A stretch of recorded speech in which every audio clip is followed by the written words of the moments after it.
Ujú. Muy bien, pues estamos de nuevo en vivo, esta primera sesión del nuevo ciclo de cine que titulamos Maestros del Engaño. ¿Y qué cinta es la que vamos a comentar el día de hoy, Juan? Pues es una película que tuvo 3 títulos distintos.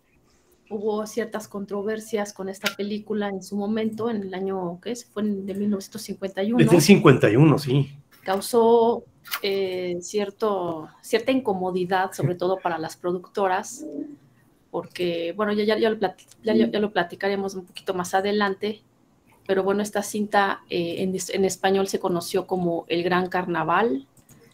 Mi papá me comentaba que él conoció esta película hace varios años, pero él la conoció con el título de Cadena de Rocas, que fue otro de los títulos con la que se conoció ya en español, pero el título original en inglés es Ace in the Hole.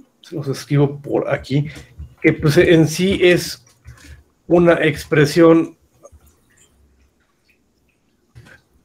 difícil de traducir con una sola frase. Se refiere a tener como un recurso guardado, un recurso que puede cambiar el rumbo de una situación. Es algo similar, aunque no exactamente igual, al as bajo la manga. Y en este caso su título original, pues alude precisamente en este caso de lo que ocurre en la cinta, alude a la cueva. De alguna manera, la palabra hole, agujero, pues nos remite precisamente a que el gran recurso que tiene el periodista en esta cinta es precisamente a la persona atrapada en el fondo de la cueva. Entonces el título es muy atinado.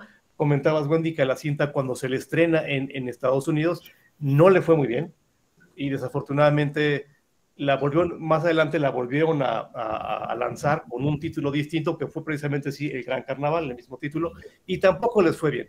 ¿Por qué tuvieron dificultades, Gwen? Tú habías revisado una información bien curiosa, Gwen.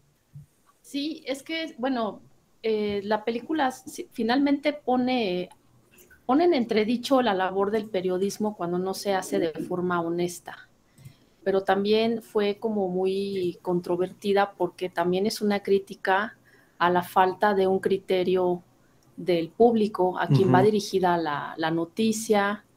Bueno, en este caso, en los años 50, pues finalmente estaba un periodo pues, fuerte porque estaba la Guerra Fría. Bueno, todavía no estaba tan declarada, pero bueno, finalmente venía como arrastrándose esta necesidad hegemónica de Estados Unidos como ser como uno de los países que pues tenían a lo mejor que cubrían la nota muy en su momento, muy de una forma muy, muy certera, y finalmente pues, todo el mundo se enteraba vía los periódicos, estaba todavía, pues obviamente estaba la radio, ¿no? Pero creo que el hecho de haber sido como esta crítica muy mordaz hacia la falta de un público crítico que no se atreve a cuestionar nada, sino que todo se asume como que es real, porque me lo está diciendo la televisión, o en este caso el periódico, pues sí.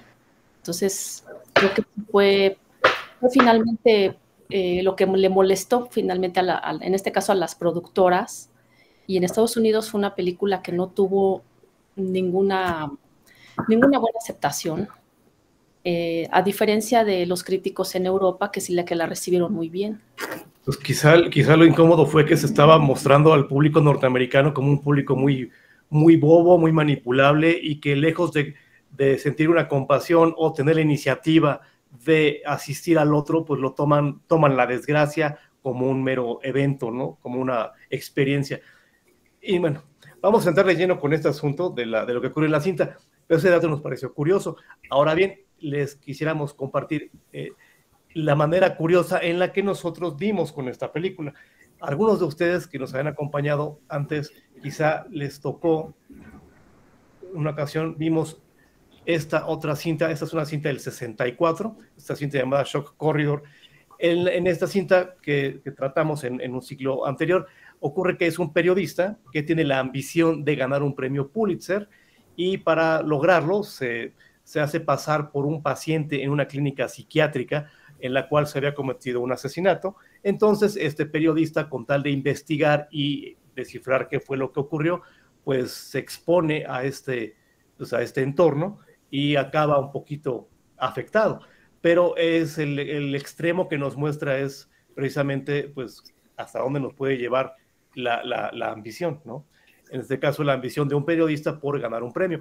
Precisamente cuando trabajamos con esta cinta, dimos con la que hoy nos atañe, esta de El Gran Carnaval, y en ambas vemos a un periodista, pues sí, ambicioso, que pues pierde los escrúpulos con tal de pues lograr trascender en su profesión, y en ambos casos fracasan, puesto que se les sale de control la situación. Y ahora bien, algo muy interesante es que la cinta de El Gran Carnaval en sí se basa en eventos reales. Hay uno de ellos que incluso menciona nuestro amigo periodista y se refiere a una situación que ocurrió en el año de 1925. Ocurre que menciona este señor, nuestro amigo el periodista Tatum, menciona a un señor llamado Floyd Collins, cuando le está explicando al muchacho que lo acompaña a la mina, que le explica pues que es una oportunidad de hacer una gran noticia y de volver a un evento. Se refiere al caso de Floyd Collins. Era un individuo, me parece que era no recuerdo si también era minero, pero él quedó atrapado en una cueva en el año de 1925 en Kentucky, Estados Unidos. Estuvo creo que 19 días ahí, desafortunadamente atrapado. Estas imágenes que les compartimos son imágenes reales de este evento. Este evento trascendió puesto que el reportero que mandó, un periódico local, pues volvió la noticia a un evento nacional, y como vemos en esta película de El Gran Carnaval, pues la gente seguía minuto a minuto todos los avances del rescate, y se armó precisamente en torno a esta cueva donde estaban todos tratando de rescatarlo. Pues se armó como una feria, llegaron todo tipo de atracciones y carritos, y bueno, se volvió un punto muy, muy concurrido de gente, la verdad es que ociosa. Y ocurre que este periodista, pues sí se ganó el Pulitzer. Entonces, este referente estaba todavía muy fresco en Estados Unidos. Y otro detalle curioso, eso también es muy desafortunado, en el año de 1949. Ay Dios, esto fue en el año del 49, precisamente, gracias Wendy. Una niña que aparece aquí se llamaba Kathy Fiscus, una niña de 3 años. Ella vivía en San Marino, California, y pues por accidente cayó a un pozo abandonado, y pues desafortunadamente también se hizo un enorme revuelo. Llegaron miles de personas a este lugar para tratar de observar todas las maniobras, y el rescate, cuando se logró, desafortunadamente fue muy tarde. La niña, al igual que el señor Floyd, en la cueva, pues no salió con vida. Entonces, estas son las dos situaciones que de alguna manera inspiraron lo que nos va a presentar la cinta de el gran Carnaval. Ahora bien, habiendo llegado a este punto, yo les consultaba, o quisiera consultarles, ¿alguien de ustedes conocía esta cinta o les suena un poco la historia, les recuerda algo? ¿A ti, Wendy? Bueno, de hecho, hace, ¿qué tendrá? Unas 2 o 3 semanas, hubo un caso similar al que mencionas de la niña, que en el año del 1949 cayó a un pozo. Justamente pasó algo similar, pero creo que fue en Turquía. ¿En Turquía o en Marruecos? Ay Dios, no, creo que sí fue en Turquía, que precisamente un niño se cayó a un pozo. Ay. Sí. Estuvieron varios días tratando de salvarlo. Y el niño resistió, pero y aunque le mandaron, digo, esta no era una cueva, en cuanto a que a veces incluso podría ser más difícil acceder, sí, ¿no? Claro. Acá era un pozo que finalmente pues es como relativamente un poco más, o sea, que se puede, no sé, meter a alguien incluso, pero no sé. La cosa es que sí se complicó mucho sacarlo, y lamentablemente el niño falleció. Lo sacaron ya casi moribundo, y sí, justo creo que de hecho el niño fallece en ambulancia. Camino al hospital. Sí, entonces, pero sí, o sea, son casos que han sucedido. Digo, a lo mejor acá en el caso de Turquía no se llegó al extremo de haber montado todo un show para dar la nota, que a lo mejor sí se aprendió de los eventos anteriores, ¿no? Pero sí son cosas que suceden desafortunadamente, ¿no? Y en este caso, la cinta finalmente pues retrata estos eventos, la realidad del público, y es por lo cual creo yo que al cabo de ya casi 70 años, vaya, es increíble pensar que es una cinta del 51, la estamos viendo en el 2022 y creo que la sentimos como fresca. Ahora bien, ya entrando de lleno, creo que la película se la lleva nuestro amigo, ¿cómo se llama este señor? Ah, pues nuestro amigo, el periodista. A mí me cayó de maravilla. No, me cayó de maravilla porque me pareció un tipo muy bien caracterizado, un tipo nefasto. En esta imagen es cuando el señor llega a la oficina del periódico local y, bueno, pide entrevistarse con el editor porque está buscando trabajo. Y me parece bien simpático que lo primero que lo confronta en esta oficina del periódico, pues es esta frase, ¿no? De decir la verdad. Es como el compromiso que tiene el editor de este periódico y debería ser, pienso yo, el compromiso de cualquier persona que se dedica a comunicar noticias, información en general al público. La verdad debería ser el concepto primario de este ejercicio. Entonces, me encanta este cuadro cuando lo vemos pues sorprendido, porque quizá decir la verdad no es exactamente lo que él hace, ¿no? Entonces, vaya, parece que desde un principio hay ahí una contradicción entre el oficio que él busca y su naturaleza como ser humano. Por ello lo elegimos para comenzar este ciclo de maestros del engaño, ¿verdad, Gwen? Ahora bien, luego de este bonito momento en que él llega a la oficina, me parece magnífico precisamente cuando se entrevista ya con el editor. Es una escena que a mí se me queda esta resolución que él muestra, ¿no? Él presume que viene de Nueva York y que ha trabajado en periódicos de grandes ciudades y, bueno, en todas ellas acabó con algún problema debido a su actitud. Sin embargo, el tipo resulta que es muy bueno, pero cuando él alardea con el editor, le dice esto, ¿no? Que conoce los periódicos de arriba a abajo, él se jacta de que los ha escrito, editado, impreso, doblado y vendido, y que se puede encargar de noticias grandes o pequeñas. Y me fascina cómo cierra él su argumento. Dice, si no hay nada, salgo a morder a un perro.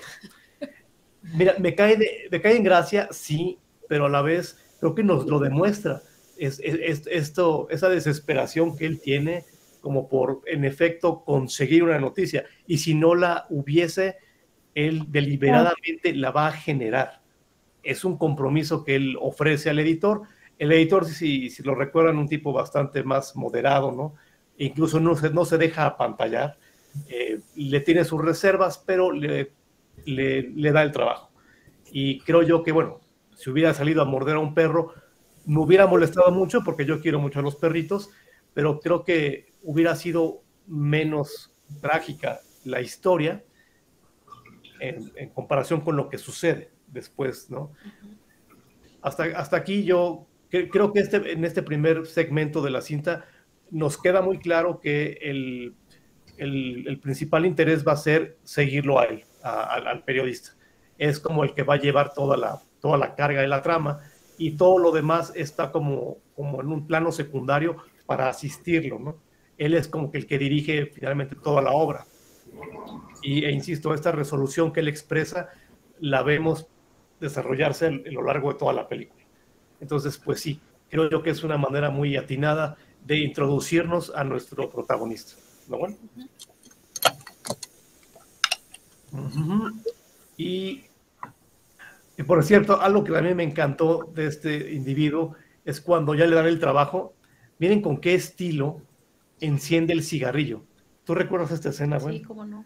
Es que me encantó, nunca se me hubiera ocurrido a mí, en vez de, vaya, de raspar el cerillo en una superficie adecuada, en una cajita. Vean pues qué cínico el tipo, ¿no? A qué poco respeto está demostrando a su herramienta de trabajo, ¿no?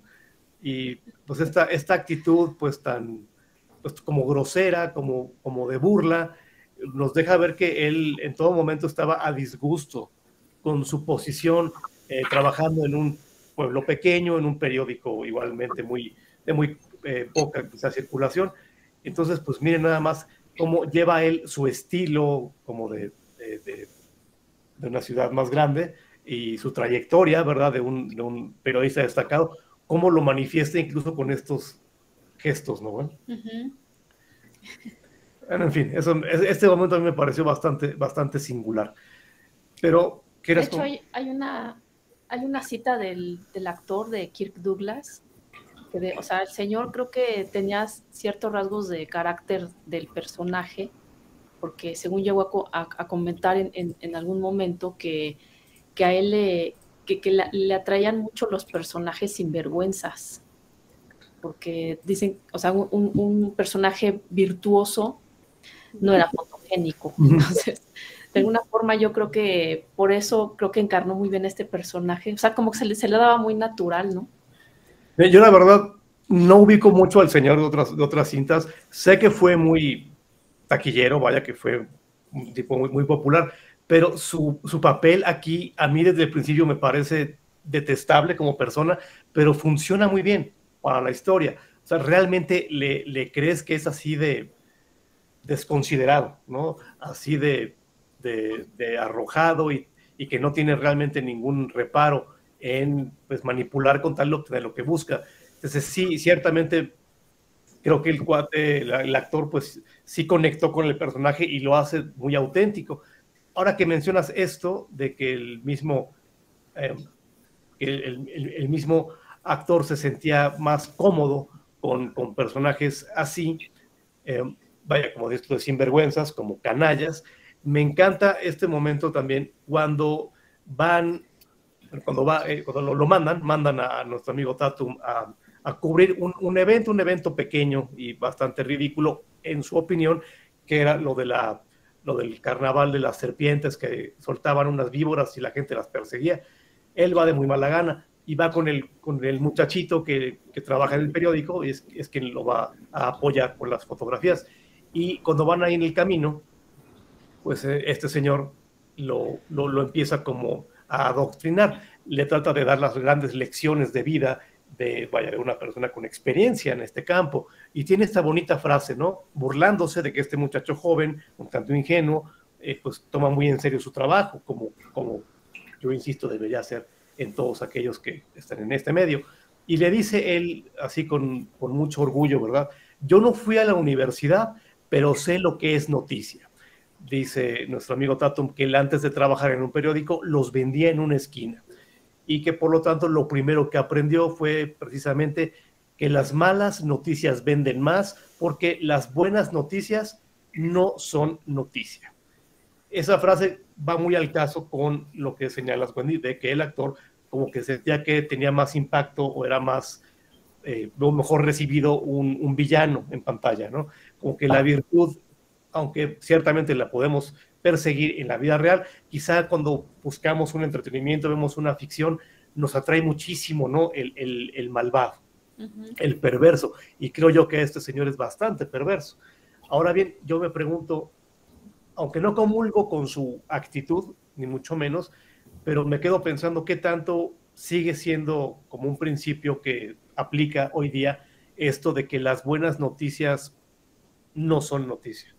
O sea, una noticia positiva, una noticia de algo alegre, quizá tiene menos impacto que una tragedia. Puede que pase más rápido, ¿no? O sea, sí, yo creo que siempre una mala noticia va a generar mucho más expectativa por el hecho de saber qué va a pasar, qué implicación va a tener y además todo el morbo que se puede generar alrededor, ¿no?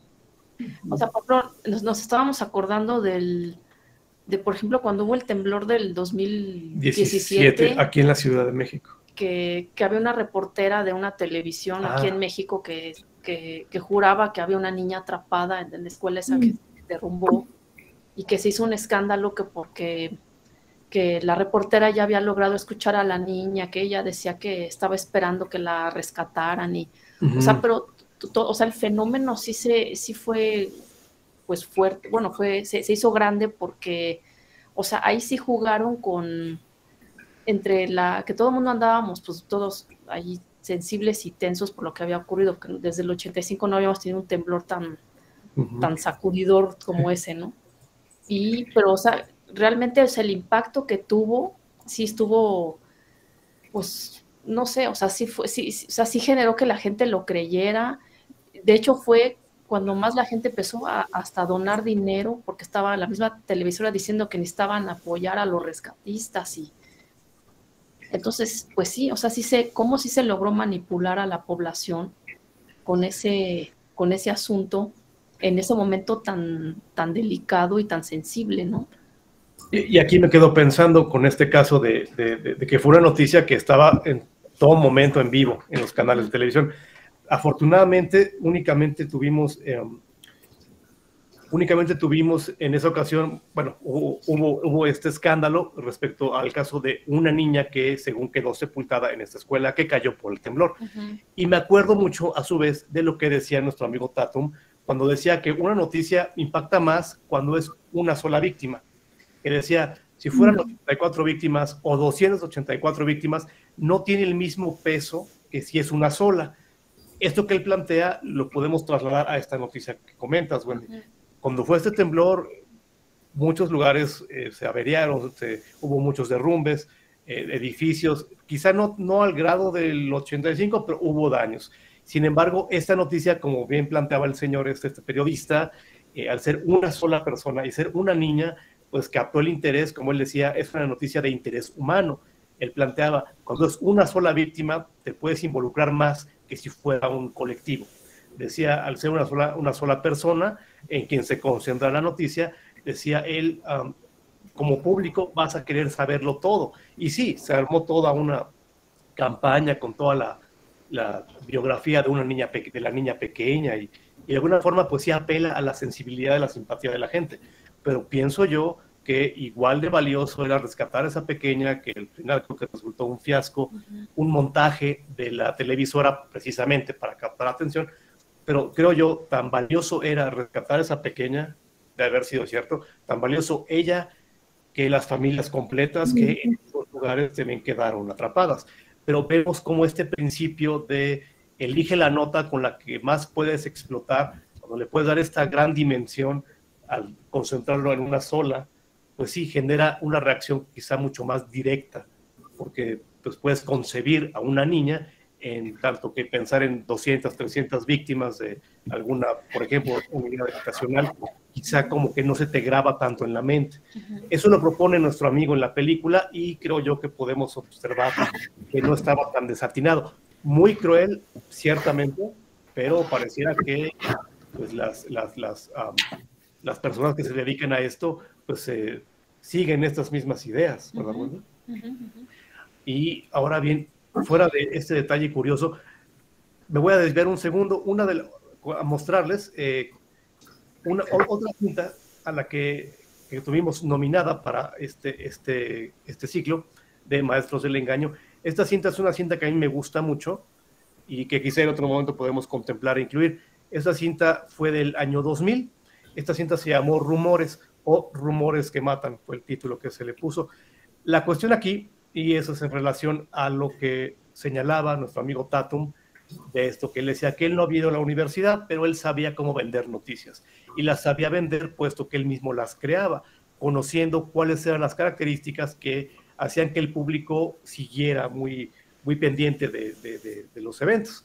Y ocurre aquí que en la cinta que les comento ahora, que es del año 2000, es un grupo de jóvenes que estudian precisamente periodismo, son estudiantes en una universidad norteamericana y a ellos se les ocurre, como parte de su formación, inventar un rumor y tratar de seguirlo, ver qué tanto el rumor al esparcirse, cómo se va transformando, cómo va cobrando una nueva vertiente y qué tanto afecta ese rumor, qué tanto el rumor se va tergiversando y qué alcance tiene. Empieza como una broma, pero la broma se sale de control y está esta gran polémica en cuanto a qué es real para el público. Y aquí la crítica fuerte es, para el público lo real ya no es la verdad, sino lo que les dicen. Lo que la gente cree sin pensar se vuelve más real que la verdad misma. Entonces, vemos cómo estamos desafortunadamente pues muy susceptibles a que nos manipulen, puesto que la información que recibimos, habiendo ya tantísima información a nuestro alrededor, quizá es difícil estarla distinguiendo o sopesando. Entonces ya es como inmediato, como un reflejo, creer lo que nos dicen, creer aquello que se divulga en los medios, y de pronto al no cuestionar lo que nos dicen, actuamos en consecuencia de eso, que quizás es una mentira, y por lo mismo de pronto pues las cosas toman otro rumbo. La cinta tiene un toque de thriller, está bien llevada, y sobre todo esta crítica es fuerte. Y bueno, me llamó la atención como en el 51 tenemos la cinta de Gran Carnaval, esta cinta es del 2000, y hoy 2020 creo que las cosas que se abordan en estas películas las podemos observar nosotros mismos en nuestro entorno diario, ¿no? Bueno, entonces vaya, sea o no universitario nuestro amigo Tatum, la cosa es, creo yo, que donde hay mentes perversas se va desafortunadamente a desvirtuar lo que en sí mismo pues, es un ejercicio noble, como es el periodismo, ¿verdad, Wendy? Así es. Ahora bien, algo que nos llamó un poco la atención, me comentabas, Wendy, esta película siendo del 51, estaba muy reciente la Segunda Guerra Mundial, y por lo tanto, pues los roles de la familia, de las relaciones humanas, están como un tanto definidos, y parte de lo que contribuyó a que la cinta tuviera como algunas dificultades para que la aceptara el público, tiene que ver, tú me lo habías mencionado, Wendy, era con, por ejemplo, el papel que desempeña la esposa de Leo. Leo es el muchacho que está atorado en la cueva, y su esposa, Lorraine, la señorita Mimosa, ¿no? Se apellida Minosa. Ella, a mí me cayó muy bien porque vemos una mujer desilusionada, una mujer ya pues como derrotada, desesperada, ya perdió, pues vaya, todo interés en lo que tiene, ¿no?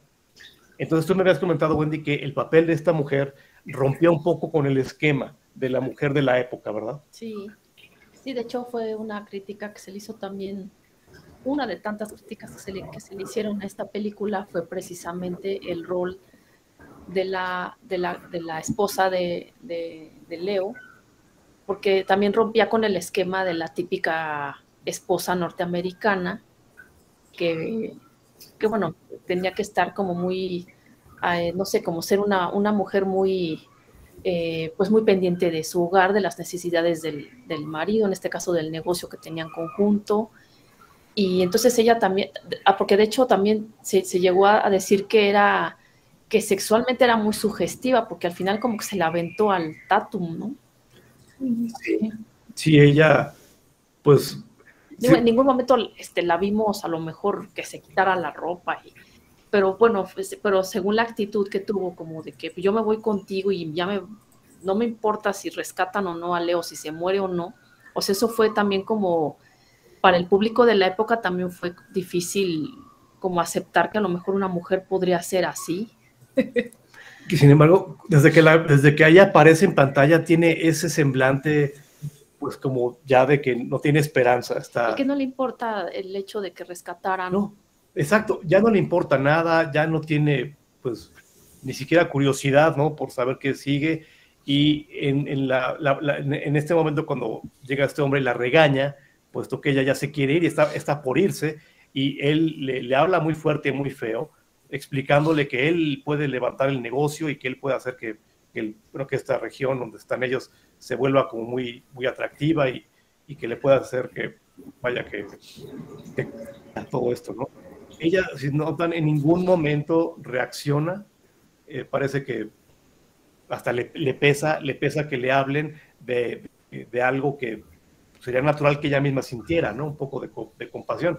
Y el tipo es muy agresivo, si se fijan todo el tiempo, él es muy impositivo, es como muy cruel, y pues solamente sabe, su relación con los demás es como de pregonar, ¿no?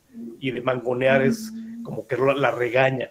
Ella siempre tiene ese rostro, afligido y harto. La única vez que ella sonríe, si recuerda que es un momento bastante fuerte, es cuando ya empiezan a ganar mucho dinero por toda la gente que va a consumir allá a su restaurante, y él la regaña. Ella está muy sonriente y se le insinúa, y el señor la bofetea, y le dice que no puede sonreír ya que tiene que mantener la imagen de la esposa, pues, sí, afligida. Entonces, porque si no se les iba a empezar a caer el cuento, ¿no? Bueno, a él, pues sí, sobre todo. O sea, ella podía no importarle, pero tenía que manifestarse ante los demás como la esposa que sufre, porque es parte de todo el aparato detrás de la noticia, para que fue una desgracia y la gente en efecto sintiera, se contagiara de este pesar. Teníamos que ver a la esposa finalmente jugando el papel, ¿verdad? Representando este papel de la mujer que está desesperada por su marido, aunque en el fondo ella lo desprecia, pero bueno, era parte de todo el espectáculo, ¿no? Entonces, pues este hombre finalmente tenía muy bien planeado todo, ¿no? Bueno, y pues sí creo yo que esta mujer es una mujer muy, pues es una mujer muy fea, pero también es curioso qué sociedad están reflejando. ¿Fea en qué sentido? O sea, fea de su carácter, su naturaleza. Fría, como calculador, zona, es una persona que indiferente con el marido. Todo eso. Y porque la actriz es muy guapa. O sea, la mujer es guapa, pero miren ese semblante tan harto de la vida, y por eso hacen un buen equipo, ¿no? El que dirige y la que obedece con tal de obtener también lo que ella quiere. A este hombre no le importa a ella. A él lo que le importa es tenerla en su papel para que todo siga fluyendo. Entonces es un tipo inteligente, y esta mujer astuta también, porque supo cooperar, mas nunca cambió su parecer. Al final ella se acaba yendo como pretendía desde un principio, solo que ya se va con dinero, y esto creo que es lo más amargo de la cinta, ¿no? Que la gente inmediata, cercana a este muchacho que está ahí, pues tiene otras intenciones, ¿verdad? Bueno. Ahora bien, hablando de la gente que vemos en esta cinta, que es bastante singular, tenemos, por ejemplo, a otra persona que creo yo que funciona muy bien, es este señor, esta familia, que es la primera que llega al lugar, que van pasando por un pueblo cercano, iban al mar, creo, ¿no? Que llevaban su lancha. Y fíjate qué simpático, ¿no? Iban muy cerca de ahí, escucharon que había un problema, ¿no? Que había habido un accidente, y se les ocurre, la verdad es que por morbo, ir a ver qué pasa. Y como poco a poco empieza a llegar más gente, pues este hombre defiende su posición como el primero en haber llegado, como si eso fuera un motivo de mérito, como si fuera de alguna manera pues un acierto. Dijeran ustedes, fue el primero en llegar con herramientas, fue el primero en ofrecerse a asistir a la operación. No, él muy orgulloso de haber sido el primero en llegar de metiche a poner ahí su tiendita, ¿no? A tomar el sol y observar como si fuera precisamente un circo.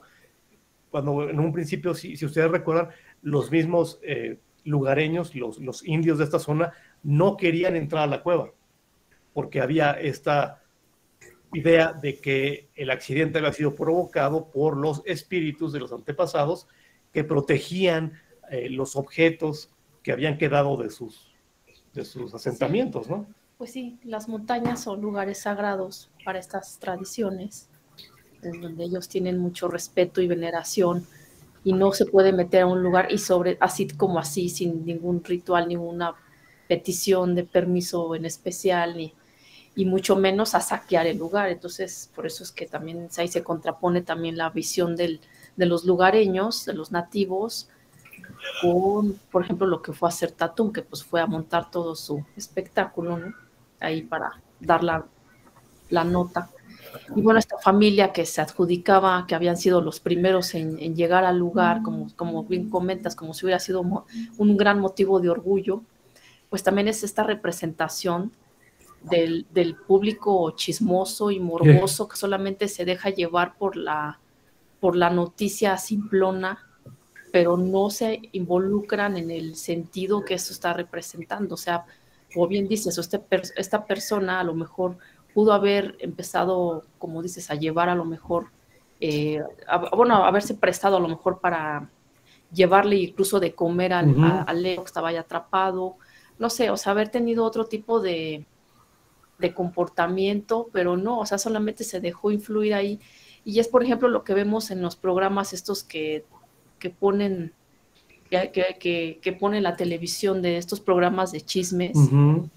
O sea que es una información totalmente banal que no va a dejarle ningún sentido de pensamiento crítico al público, sino todo es una información que pues no va a pasar como un mero entretenimiento, pero que a final de cuentas pues no va a tener ningún tipo de, pues no sé, de un impacto o una información que realmente le sirva a esa gente para mejorar su día a día, sino al contrario, ¿no? Es nutrir ese morbo, ese ocio. Y si ustedes recuerdan, en un momento cuando lo están entrevistando, todavía se pone a querer vender seguros. El señor vende seguros, ya que lo entrevistan, de pronto desvía toda la plática y quiere hacer su publicidad de los seguros que él vende y las coberturas que puede tener la gente. Ya que el reportero lo ignora para irse a otro lado, el señor empieza a repartir volantes de su compañía. Entonces vemos cómo, insisto, no hay una simpatía genuina por la desgracia del otro. Hay la oportunidad de tener atención sobre ti y en este caso incluso de vender lo tuyo. Entonces me parece que es una crítica fuerte a su vez. Esta zona, teniendo todo este legado de tribus un poco más antiguas quizá, eso no basta para hacer el lugar atractivo. Lo atractivo fue que había este accidente, y ya que llega toda la gente, que se arma todo este circo alrededor, ya empiezan a vender que si penachos, que si piedritas ya como que ahora sí rescatan la identidad del lugar, ya se vuelve ahora sí un producto deseado, ¿no? La curiosidad de los indios de la zona, ¿no? Cuando esta gente ha vivido ahí durante muchísimas generaciones, y el lugar estaba totalmente abandonado. Entonces resulta bastante irónico que lo que los atraiga al turismo pues fue la desgracia y no en sí mismo el respeto, o por lo menos un poco de consideración por culturas distintas, ¿no? Que finalmente son las primarias. Entonces eso es algo bien curioso, ¿no? Este hombre se la pasa súper bien, recuerda que luego está en la rueda de la fortuna bien contento, y vaya, pues para él fueron sus vacaciones completas, ¿no? Esos días ahí que llegó por ocio, ¿no? Incluso cuando ya tienen que recoger toda la feria, todo el carnaval, la señora se pone a llorar como si realmente, o sea, lloraba no por la noticia de que Leo ya había muerto, sino porque se tenían que ir y estaban bien a gusto ahí acampando, ¿no? Entonces, qué feo, ¿no? Que no se involucraron más allá del morbo. Sí, exacto. No lloraba la señora porque hubiera muerto el muchacho, sino lloraba porque ya se acabó la diversión. Incluso yo creo que si le hubieran preguntado a esa señora, oiga, ¿y usted por qué está aquí?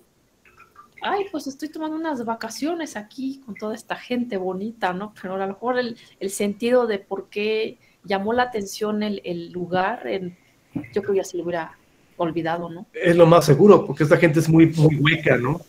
Ahora bien, perdón, lo que decías ahorita, Ricardo, de que pues manejaban como su propio beneficio, también entra cuando empezaron a vender los boletos para entrar.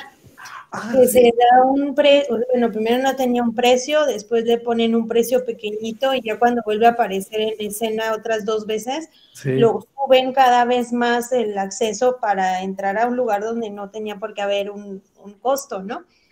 Oye, pues es cierto. Ellos mismos están jugando con eso.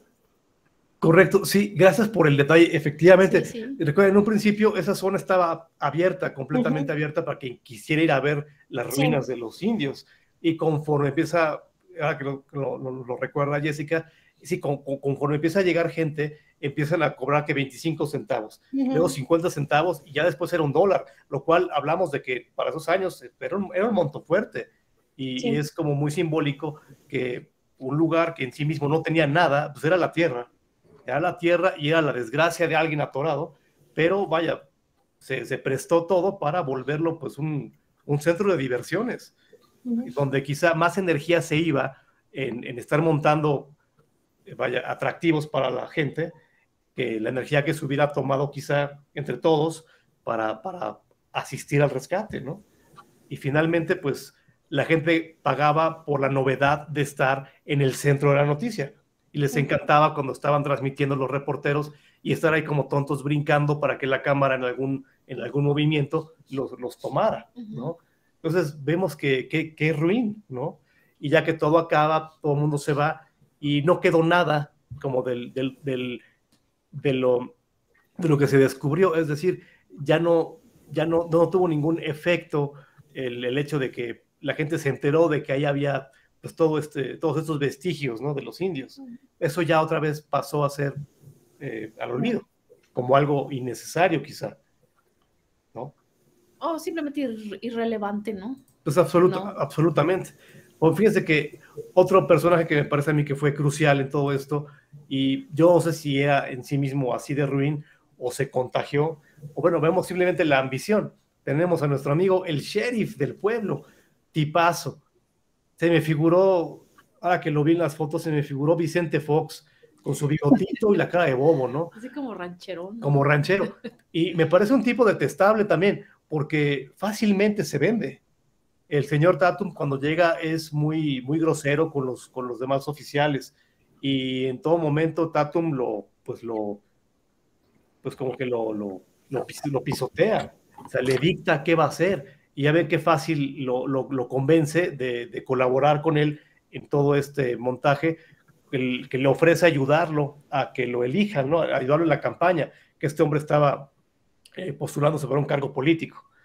Y pues le cayó de maravilla, por lo mismo él, recuerdan, se vuelve su cómplice, en tanto que evita que más periodistas tengan acceso, y pues ambos se ayudan. Ya después ahí sobre la pared de la montaña estaba escrito, ¿no? El eslogan de vota por este tarado, ¿no? Entonces ese momento me parece que es como, esta captura, me parece que es como la esencia de cómo se corrompen todos, ¿no? Ante la oportunidad de destacar, ¿no? La oportunidad de que te conozca el público, así tú sepas que eres un farsante, pero la oportunidad pues sí, de gozar de fama es suficiente para que dejen de lado sus responsabilidades, su sentido común, ¿no? Incluso este hombre que está ahí con ellos, que era uno de los mineros, él les explicaba, oigan, sería más fácil si abrimos por atrás la cueva en vez de taladrar. Y ya ven que entre el sheriff y Tatum lo convencen de que mira, que si lo hacemos como lo estamos haciendo, van a ser muchos días que te vamos a estar, ¿cómo se llama?, exhibiendo ante las cámaras, ¿no? Porque tú vas a ser el rescatista, el héroe. Entonces este hombre, aunque estaba consciente de que iba a ser mucho más efectivo rescatarlo de manera sencilla por abajo, pues entra al juego ante la promesa de fama, ante la promesa de que su cara apareciera y que lo asociaran con toda esta operación. Entonces, ¿quién es el malo realmente?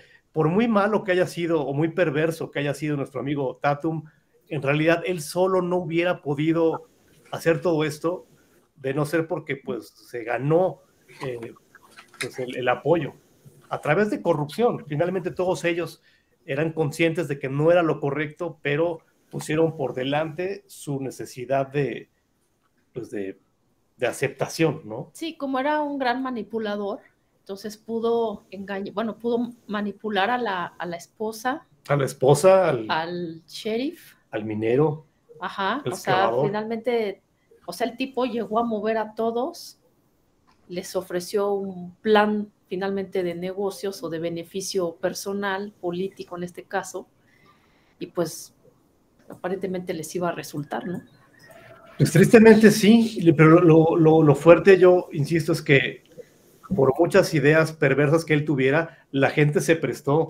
Claro. Porque ellos eran conscientes del riesgo que había, pero pues obviamente sus aspiraciones personales fueron más fuertes que su sentido común y de humanidad. Sí, claro, o sea, estos tipos, o el Tatum llegó hasta donde llegó también por esa falta de pensamiento crítico de la masa. Es correcto. Ahora bien, mientras vemos esos momentos tan bonitos de glamour, así que mientras tanto, al interior de la cueva, teníamos a nuestro amigo Leo, que al principio estaba contento. Ustedes recuerdan cuando lo conoce Tatum, que hasta le toma una foto que le dice, a ver, levanta la vasija que tienes y sonríe a la cámara. Leo, nuestro amigo, pues se emociona cuando Tatum le dice, vamos a escribir sobre ti, toda la gente te va a conocer y va a estar al pendiente de lo que te ocurre. Al principio él está contento. Sin embargo, algo que también es curioso, y es parte de esta crítica de la cinta, es que sí, podemos sentir qué feo, pobre muchacho, quedó atrapado y pues estaba desgastándose cada momento, pero ¿por qué estaba atrapado ahí? Él estaba saqueando un lugar sagrado para los indios de la zona. Él era consciente de que eso era algo mal visto. Por eso mismo, en un momento le entra la culpa, dice, quizás sí me están castigando los espíritus, porque él entraba a robarse estos objetos, que eran era como saquear una tumba, finalmente, y él lo hacía por negocio, no era lo que se dedicaba, y entonces, estrictamente, no era un tipo, pues, adorable, era un tipo que a su manera era corrupto, que a su manera no tenía consideración ni respeto por los demás. Entonces, viéndolo así, podríamos pensar que tan delicado fue lo que hizo Tatum de engañar a todo mundo para explotar la noticia, tan delicado podría ser eso ante nosotros como público, como quizá para los indios de la zona, ver a una persona que está entrando a saquear las tumbas. Quizá... Perdón, Ricardo, esa parte que decían o sea, de lo que la noticia mala es lo que vende, sí. También hay en una parte al principio dice él, ¿no? Que lo más valioso es lo que está dentro, ¿no? Y lo que cuesta más trabajo, o sea, lo que le cuesta más riesgo sacar, sí, es lo que más vale, ¿no? Y entraría como esa misma, pues, analogía de que, pues, lo riesgoso de me estoy poniendo en peligro, ¿no? Para sacar esto, o sea, es lo que vende, ¿no? Y lo que en realidad vale, ¿no? Y a lo mejor la propia historia de cómo lo sacó, ¿no? Fíjate que muy atinada observación, en efecto, es como, pues sí, es como un paralelismo, ¿no? La noticia, pues sí, entre más aparatosa, más vende, entre más desgracia, más atrae público, como a la vez, como bien lo señalas tú, en este caso el oficio de este hombre, en tanto que el oficio de Tatum como periodista es, busca el ángulo pues, trágico, él a su vez, este muchacho Leo, como saqueador de tumbas, entre más riesgo corría para extraer las piezas, más caras las vende. Entonces, de alguna manera, ahora que lo señalas, Jessica, pues sí, pareciera que este hombre y Tatum son como iguales, ¿no? Como la contraparte. Entonces, de alguna forma, la conexión que logran es como una justicia divina. Yo no estoy a favor de ninguna de las dos profesiones, ¿verdad? Pero me parece que de alguna manera, pues se merecían el uno al otro. Lo que este señor hacía es lo mismo que hizo Tatum, en tanto que pues, lo infló para volverlo más impactante como noticia. Sí, y fíjate que curiosamente, Jessica, ahora que comentas esto, una de las críticas que tuvo esta película fue que generó lo que llamaron el efecto espejo, en el sentido de que a los personajes como que tenían como su contraparte todo el tiempo, o sea, no contraparte de que fueran como como lo contrario, sino de que había como este efecto de que un personaje, nota que comentas lo de Tatum y Leo, que a lo mejor en alguna medida se conjuntan las ambiciones que uno tenía por llevar la nota y el otro por tener, de alcanzar esta profundidad de la cueva para extraer una vasija y venderla más caro y tener como ese reconocimiento de que se aventó y para entrar a esa cueva y llegó muy profundo. O sea, lo mismo hizo Tatum, o sea, se aventó a generar pues toda una farsa en torno a algo que estaba sucediendo realmente, pero cómo manipuló para llegar pues hasta donde llegó con su nota falsa, ¿no? Y en el sentido también el efecto espejo en cuanto a la primera familia, los que decían que ellos orgullosamente habían llegado, ser los primeros en llegar al lugar, como en este caso fue el efecto espejo, pero ya con el público, de cómo ese público captaba la noticia sin cuestionarla Entonces fue una crítica hacia el público que leía los periódicos en Estados Unidos en esa época. Digo, y sigue pasando, no es que ya cambiaron las cosas, ahorita creo que estamos peor con la manipulación de la información, pero bueno, en el sentido de cómo, por eso la gente al ver ese lado de que nos ven como un rebaño que no cuestionamos, entonces, bueno, no sé si a lo mejor lo pensaron así, pero fue parte de este efecto que generó esa crítica y por eso no soportaron la película. Es un trato muy... Llegan los reporteros, ¿no? Que también es lo mismo, ¿no? Que se pelean por quién llegó primero de todos los otros periódicos, ¿no? Exacto. O sea, vaya, insisto, en vez de pelearse por ayudar o por traer gente que pudiera asistir, se pelean por ser los que lo narran, ¿no? Igual y sin entender mucho. Y Perla, ¿quieras comentarnos algo? Estamos contigo. Sí, bueno, muy interesante película, porque lo que veo es que nos muestra cómo como una narrativa que surge de los medios de comunicación puede, ahora sí que tergiversar lo que sea y sostenerlo, y si se unen los poderes político, medios de comunicación, pues al final el bienestar de la gente siempre queda de lado, siempre que les cause como beneficios, ¿no? Y bueno, desde yo creo, desde los albores de la humanidad, o cuando ha habido ya los procesos de comunicar algo, como, o sea, por ejemplo, la historia que nos cuentan hasta nuestros días de lo que ha sido nuestro mundo. O sea, si la historia la construyen los que narran o relatan los hechos, ¿qué tan apegado a la verdad están las cosas, no? Y cómo se ha tergiversado, pues ahora sí que la realidad de los hechos, a qué intereses sirven.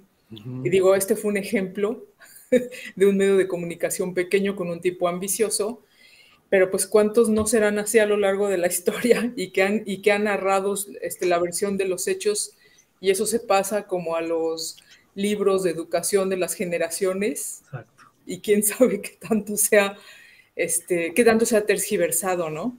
Entonces fue un botón de muestra muy interesante, pero creo que esa es la tónica de este mundo, pues. Sí, exacto. Aquí estaban los poderes más influyentes, la prensa y el político, ¿no? Las figuras que se supone que velan por el bienestar de la gente.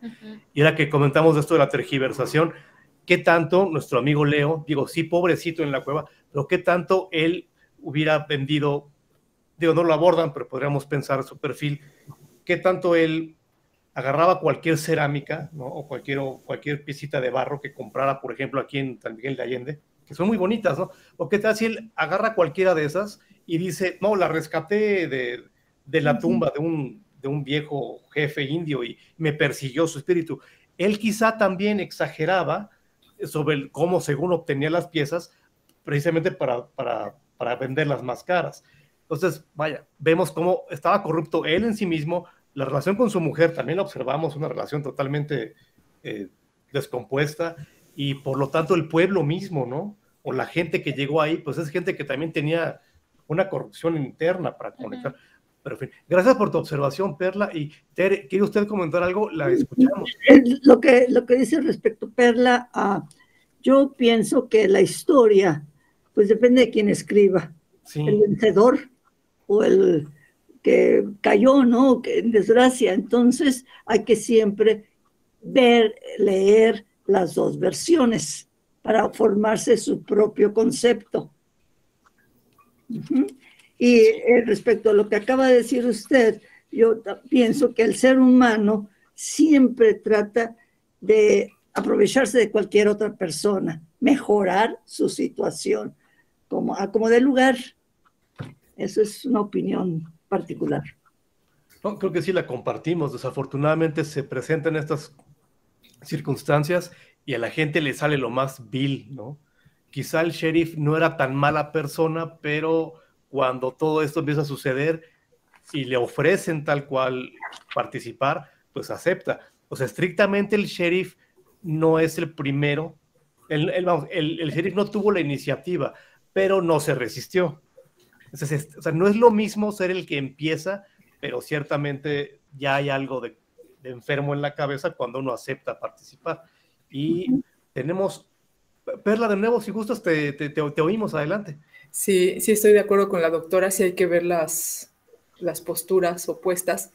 Y bueno, y respecto a esto, bueno, al que no le caía bien, el sheriff no le caía bien al director del diario de Albuquerque, ¿no? Al señor que sí como que ese señor sí trataba como de apegarse a pues a una actitud como recta frente a la vida, con la verdad y todo.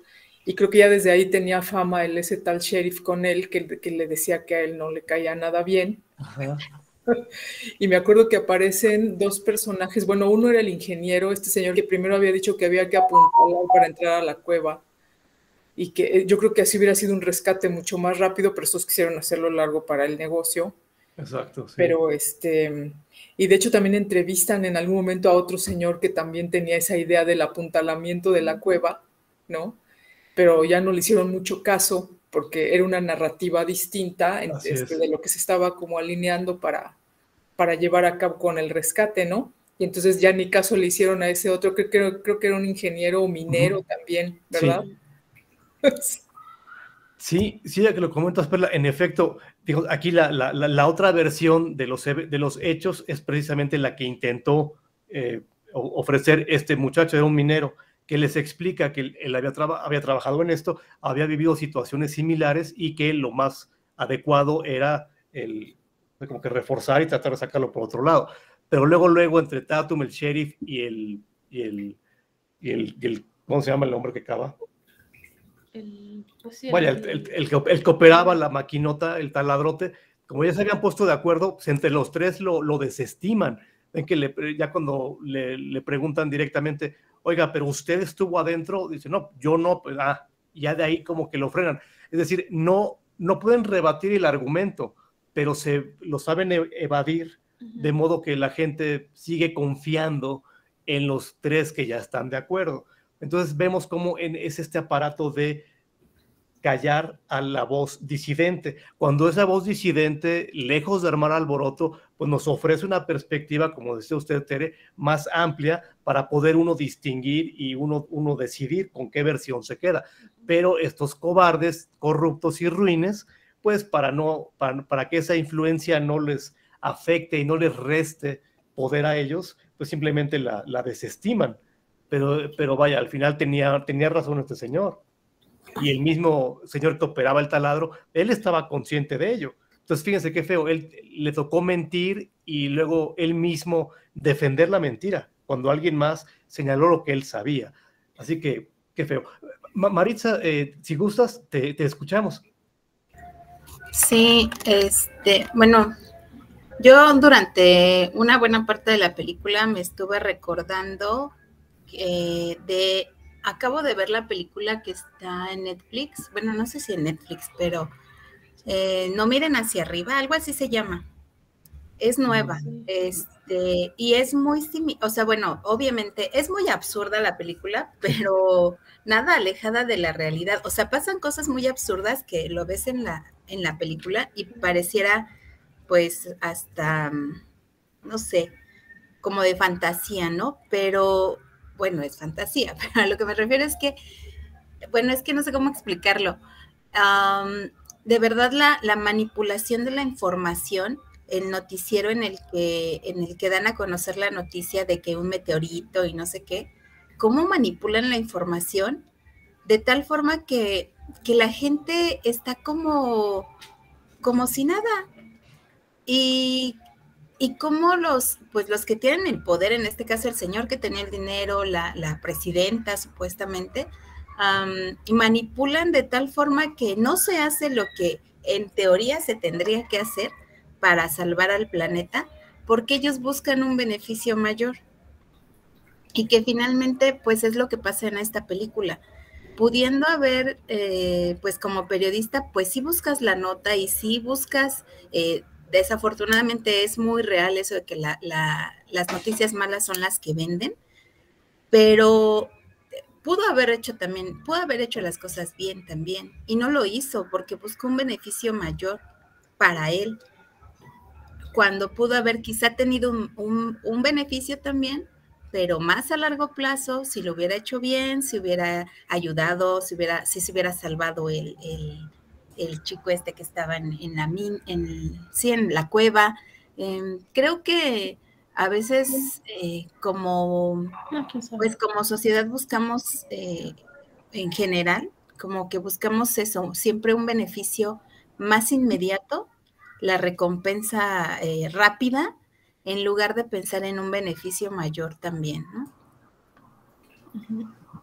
Gracias, Maritza. Tomamos nota y fíjate, pues muy atinada tu asociación, ¿no? De cómo finalmente la manipulación se logra tanto porque hay quien lo planea y desafortunadamente no hay mucha resistencia de los otros, ¿no? Como dices tú, es esta disposición absoluta a creer lo que nos dicen y aceptarlo, de modo que la manipulación es de dos, ¿no? Hay dos factores que la permiten y de alguna forma pues la mantienen, ¿no? Así que, qué feo, ¿verdad, güey? Pero siempre es bueno conocer estas ideas, estas propuestas, no vamos a conocer ese material, ¿verdad, güey? Oye, bueno, y por cierto, ahorita que lo que nos explicaba Maritza y lo que habíamos comentado, quisieras tú referirte, güey, a un individuo, ¿verdad, güey? Bien, de esto que acaban de comentar, Wendy nos quisiera platicar de este señor. Sí, este señor fue un gran periodista. Bueno, este señor nació en un pueblito de Polonia, hoy ya pertenece a Bielorrusia. Nació en el 32, me parece. Y bueno, él fue un importante periodista de guerra.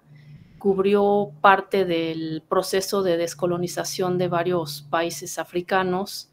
Le tocó estar en medio de las guerras más cruentas. Por ejemplo, estuvo en Angola, estuvo estuvo también gran parte aquí de este lado del hemisferio, de hecho estuvo con los zapatistas aquí en México, estuvo estuvo cubriendo muchísimos eventos.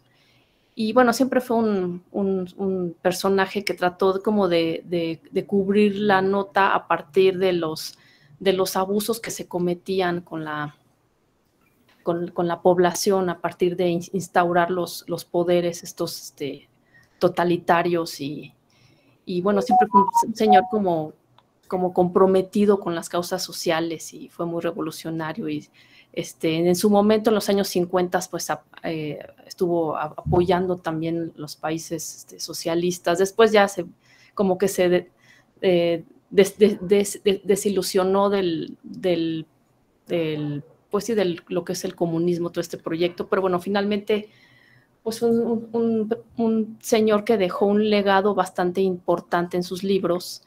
Y bueno, él hablaba de esto, de cuando se descubrió que la información era un negocio, la verdad dejó de ser importante. Y creo que esto es la máxima que nos enseñó Tatum o sea, finalmente todo lo que tenía que ver con dar la nota, con tal de generar una publicación muy contundente con gran impacto social, pues él iba a estar ahí, o sea, así fuera verdad o mentira.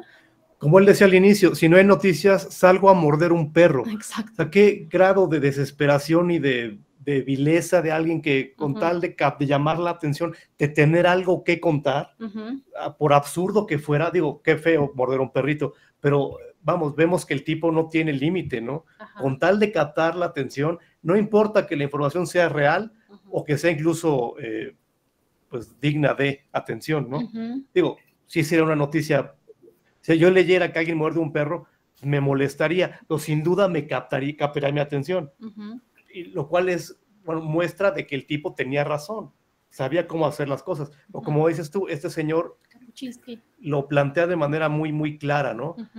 Pues sí, la información ya es para vender, más allá del propósito original, que es pues tener a la gente enterada para que pueda decidir o pueda entender mejor su mundo.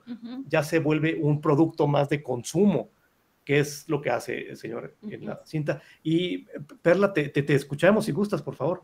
Sí, bueno, Kapuscinski es una referencia, es buenísimo y y escribe de una manera, bueno, que a uno lo atrapa desde el inicio. Hay un libro que se llama El Imperio, donde habla de cómo el régimen soviético pues desmanteló las culturas de las exrepúblicas soviéticas que fueron forzadas a unirse, ¿no? Pero bueno, hay una escena, volviendo a la película, hay una escena que digo, este tipo es un timador, estaba, pero de pies a cabeza, porque estaba el jefe o sea, su jefe del periódico de Albuquerque, le dice, ya estás tomando, porque tenía una botella. Ajá. Y entonces le dice, ¿ya estás tomando? Y se da cuenta que no, que dentro de la botella hay un barquito. Entonces dije, ese tipo, o sea, es un engañador, pero por donde se le vea, ¿no? O sea, cómo cambia la percepción de la realidad de los demás. Ahora sí que sería un arquetipo ahí muy mercurial a nivel de la mitología griega, porque el Mercurio era experto en engaño y es el dios de la comunicación de la mitología griega. Este tipo era un mercurial de pies a cabeza, engañador y súper astuto, pues, ¿no? Pero bueno, lo quería comentar. Oh, gracias por la observación. Oye, sí, en efecto, él tenía fama de que bebía mucho y por eso lo habían corrido. Y sí, fíjate qué interesante cómo voltea todo, ¿no? Que lo descubre, que estaba hablando ahí, como agitando a los compañeros del trabajo, quejándose de que la vida en Albuquerque era bien aburrida, y que llega, como dices tú, llega el editor, ve la botella, asume que estaba borracho, y él de lo más fresco, no, mire, ¿no? Y resulta que qué diferente es pensar en una persona que se tomó una botella en el trabajo a alguien que te muestra una obra de arte, ¿no? Que es el barquito dentro de la botella. Eso es como, no, al contrario, mira qué delicado soy, ¿no? Con qué disciplina, con qué cuidado para hacer una obra así. Entonces, en efecto, ese es creo que ahí se engloba perfectamente la cualidad que tenía él, ¿no? Que la misma percepción te la podía invertir, ¿no? Tú podías ver algo y él hablando con él, lo veías de una manera absolutamente distinta. Era un genio, un maestro del engaño. Maritza, te oímos. Gracias, Perla. Sí, bueno, yo también, ahorita que compartieron esta imagen y esta frase de Kapuscinski, yo leí también un libro sobre él, en el que, bueno, más bien es como, bueno, es un libro, pero es sobre una entrevista que le hacen. Y él algo que dice sobre los periodistas es que deben de ser buenas personas, obviamente con todas las características que debe tener un buen periodista, pero que en el fondo debe de ser una buena persona justamente para buscar la verdad y compartirla, darla a conocer en beneficio de las personas, porque las personas que se acercan a ellos a contarles algo sobre lo que viven, sobre la situación que están pasando, lo hacen con confianza, porque les tienen confianza de decirles, de platicarles, o a veces se tienen que ganar esa confianza. Entonces, si el periodista no es una buena persona, puede hacer mal uso de esa información o de eso que le están compartiendo. Y pues viendo a los periodistas que aparecen ahí en la película, en esta película que vimos, pues dejaban mucho que desear, ¿no? Para ser buenas personas. Ellos lo que querían era vender, lo que querían era la nota, lo que querían era, ni siquiera les importaba en realidad el que estaba en la cueva, o sea, lo que querían era la nota. Y tanto así que hasta entre ellos mismos se atacaban, ¿no? Cómo se atacaban al Tatum porque él tenía la exclusiva, y no les importaba en realidad que tuviera la exclusiva, sino que ellos no estaban logrando su objetivo.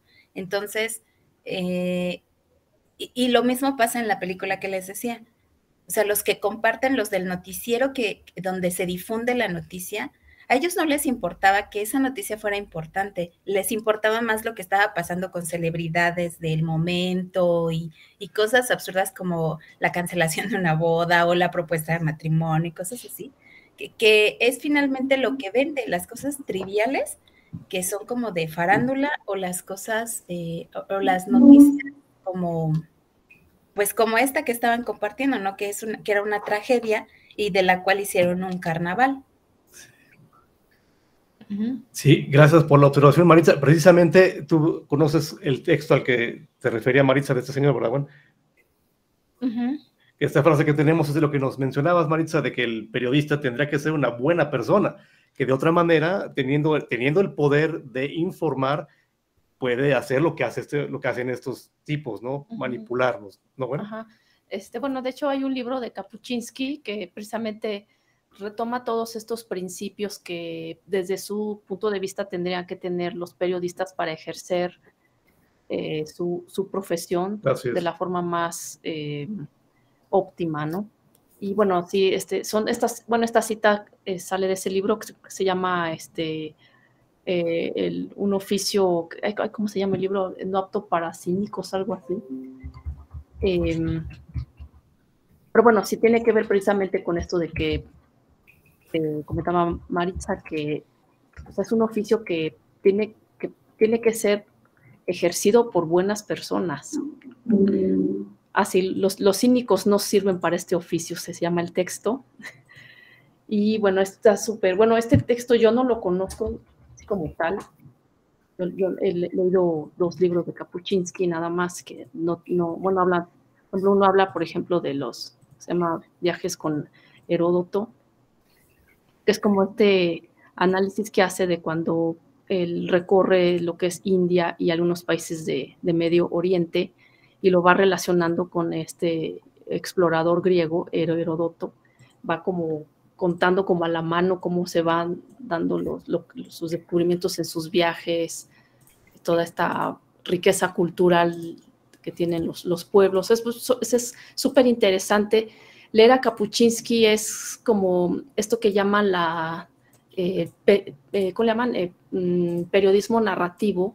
No es un género que él haya inventado como tal, simplemente es como una nota que a lo mejor puede ser netamente periodística, lo va narrando de una forma que uno lo trata de envolver, o uno se mete totalmente en lo que nos está contando, uno entra a los lugares, o sea, es una narración exquisita de cómo de cómo él nos va como contando todo lo que va viendo. Claro, también tiene cosas muy difíciles, por ejemplo, toda su narrativa en torno a África en ese libro Ébano, que es otro libro, porque ahí sí cuenta, por ejemplo, todo lo que vio en África, el hambre, las matanzas así horribles, o sea que había una carretera de 50 kilómetros ahí en Ruanda que era llena de cadáveres que habían sido acribillados, o sea, le tocó ver todo eso de cerca. Entonces sí son unas narraciones que a uno lo ponen pues muy mal por cómo él va narrando todo eso. Pero entonces por eso siento que Kapuczynski es un referente de cómo se puede ejercer un periodismo, pero sin quitándole todo estos toques morbosos y solamente para vender la exclusividad de la nota. Qué feo, ¿no? Explotar el sufrimiento humano con tal de vender, de aumentar el tiraje, es algo horrible. Y, perdón, Tere, si gusta, la escuchamos.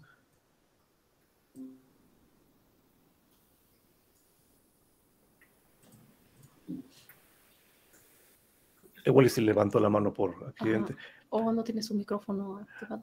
Tere, si quiere comentarnos algo, su micrófono está apagado. Ya, perdón. Adelante, por favor. Lo que acaba de decir Wendy es muy cierto, y esto viene ahorita, pero tan relacionado con lo que nos está pasando actualmente aquí en nuestro país con el tema de los periodistas. Todos los comentarios que hace el gobierno, los comentarios que hacen los buenos, los malos periodistas, que hay de todo.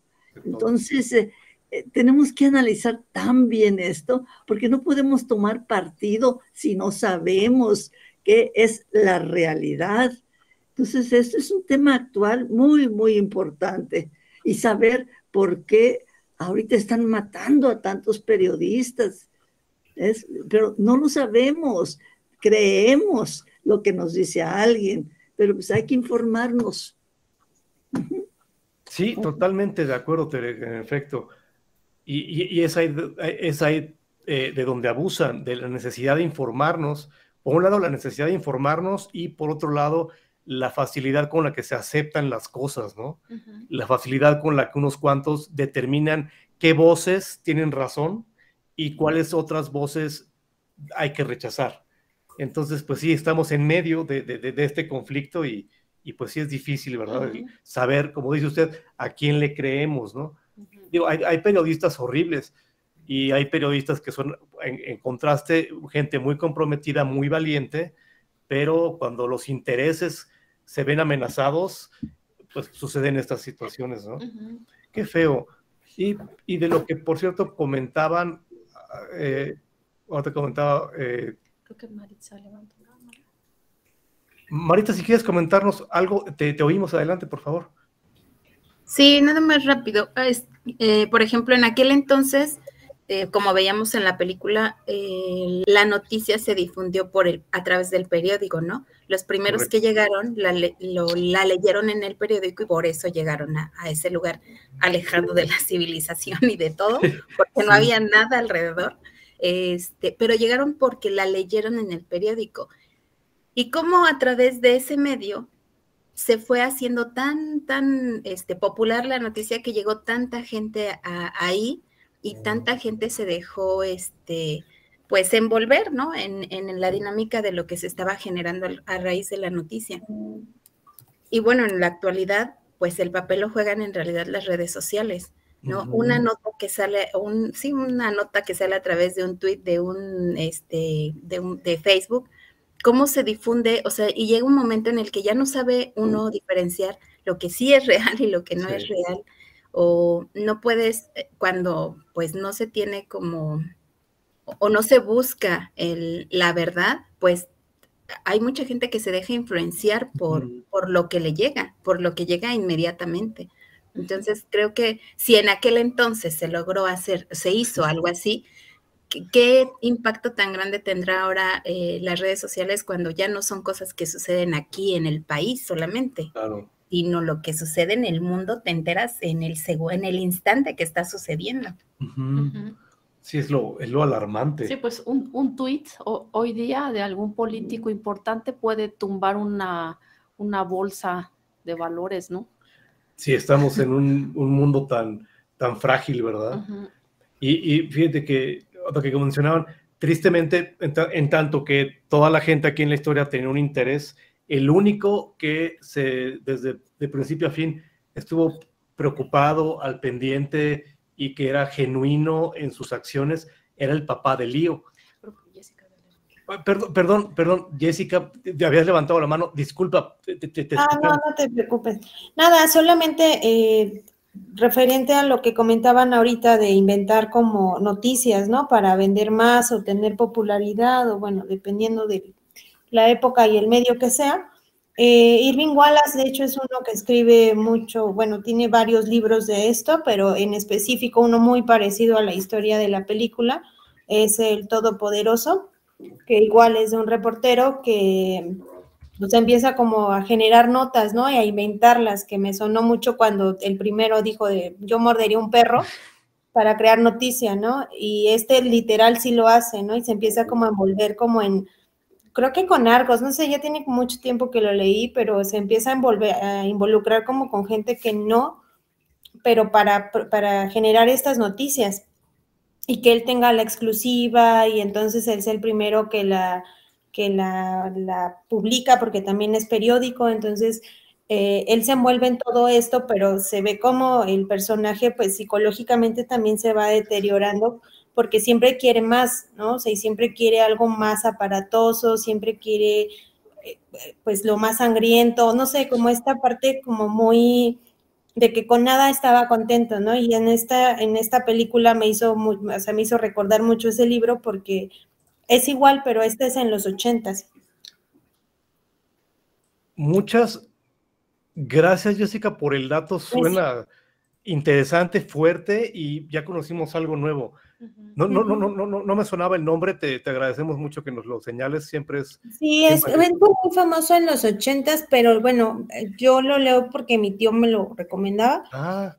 Pero lo que he leído de él es que también como que en sus novelas no tuvieron mucha popularidad, siempre era criticado precisamente porque criticaba muchas cosas de la cultura estadounidense. Entonces no nada más lo periodístico, ¿no? Sino el medio de espectáculos, propios escritores, o sea, no los critica directamente, pero sí critica pues cómo como público estamos enganchados, ¿no? Y cómo somos manipulados por las notas, pues, espectaculares, ¿no? O sea, tanto de espectáculo como las que apantallan, y cómo lo tragamos, ¿no? Y cómo es lo que nos interesa y hacia dónde vamos, ¿no? De él solamente he leído ese y el de Fan Club, que también te lo recomiendo. Es de otro tema, pero es como igual de, pues, esa crítica a la farándula, ¿no? O sea, y como hasta dónde llega alguien que admira a una celebridad. Ay. Y todo lo que hace, ¿no? Y al final también cómo se van descomponiendo los personajes psicológicamente, y que al final pues acabas como teniendo una reflexión diferente de por qué admiras a una celebridad, ¿no? Mil gracias, Jessica. Estoy tomando nota que justo es algo que bueno, a la 1:30 me tengo que desconectar, por si ya no puedo participar, pero pues, espero que les sirva, Ricardo. No, por supuesto, ese tema me encanta y voy a cazar ese libro. Jessica, qué gusto que nos acompañas. Esto queda grabado, así que si después gustas ver en qué concluyó todo este bonito encuentro, vamos a compartirlo en la red. Gracias de nuevo, Jessica, por esta nota. Y Tere, si gusta usted comentarnos algo, estamos...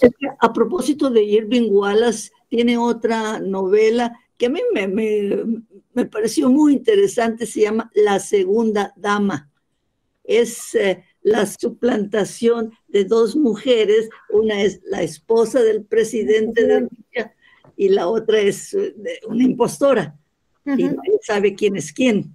Yo se la recomiendo, hace muchos años la leí. Sí, esa también la tengo pendiente, pero no la he leído. Es que tiene muchas novelas y todas son como referentes a eso. O sea, y qué tan poca visión tenemos, ¿no? Como muy cortita de la realidad, ¿no? Vaya. Gracias, Tere. Ese tema me fascina y definitivamente tendré que sumar estas recomendaciones a mi lista de lecturas pendientes. Oh, qué bonito. Que siempre estoy con esto y me parece magnífico conocer ahora esto nuevo. ¿Querías tú comentar algo bueno? Sí que seguimos con el... Perdón, sí, ¿dónde estaba? Un segundo. Y, bueno, comentábamos que tristemente la única persona que sí se vio afectada, no en lo comercial, vaya, sino que la única persona que perdió y sufrió de manera genuina. Ay, Dios, ¿dónde quedó? Ahí está en la segunda. Sí. Permítame un segundo, es que sí, para que se vea bonito, es así. Aquí va. El papá de nuestro querido amigo Lío, desde el primer momento él está preocupado, él está al pendiente, y este cuadro que les compartimos a mí me encanta, se me hace fuerte cuando él les lleva sándwiches a todos los trabajadores que están operando el taladro para sacarlo, va de uno en uno en su canastita y les ofrece un sándwich, ¿no? O sea, él es el único que piensa en esa gente. Tanto él como su mamá que se la pasa rezando. Bueno, pues la esposa, la mamá de Lío, si ustedes recuerdan, la señora no tiene ninguna línea de diálogo. No. La vemos, pero siempre está rezando, siempre está pues muy compungida, y está en la casa con su altar, rezando para que su hijo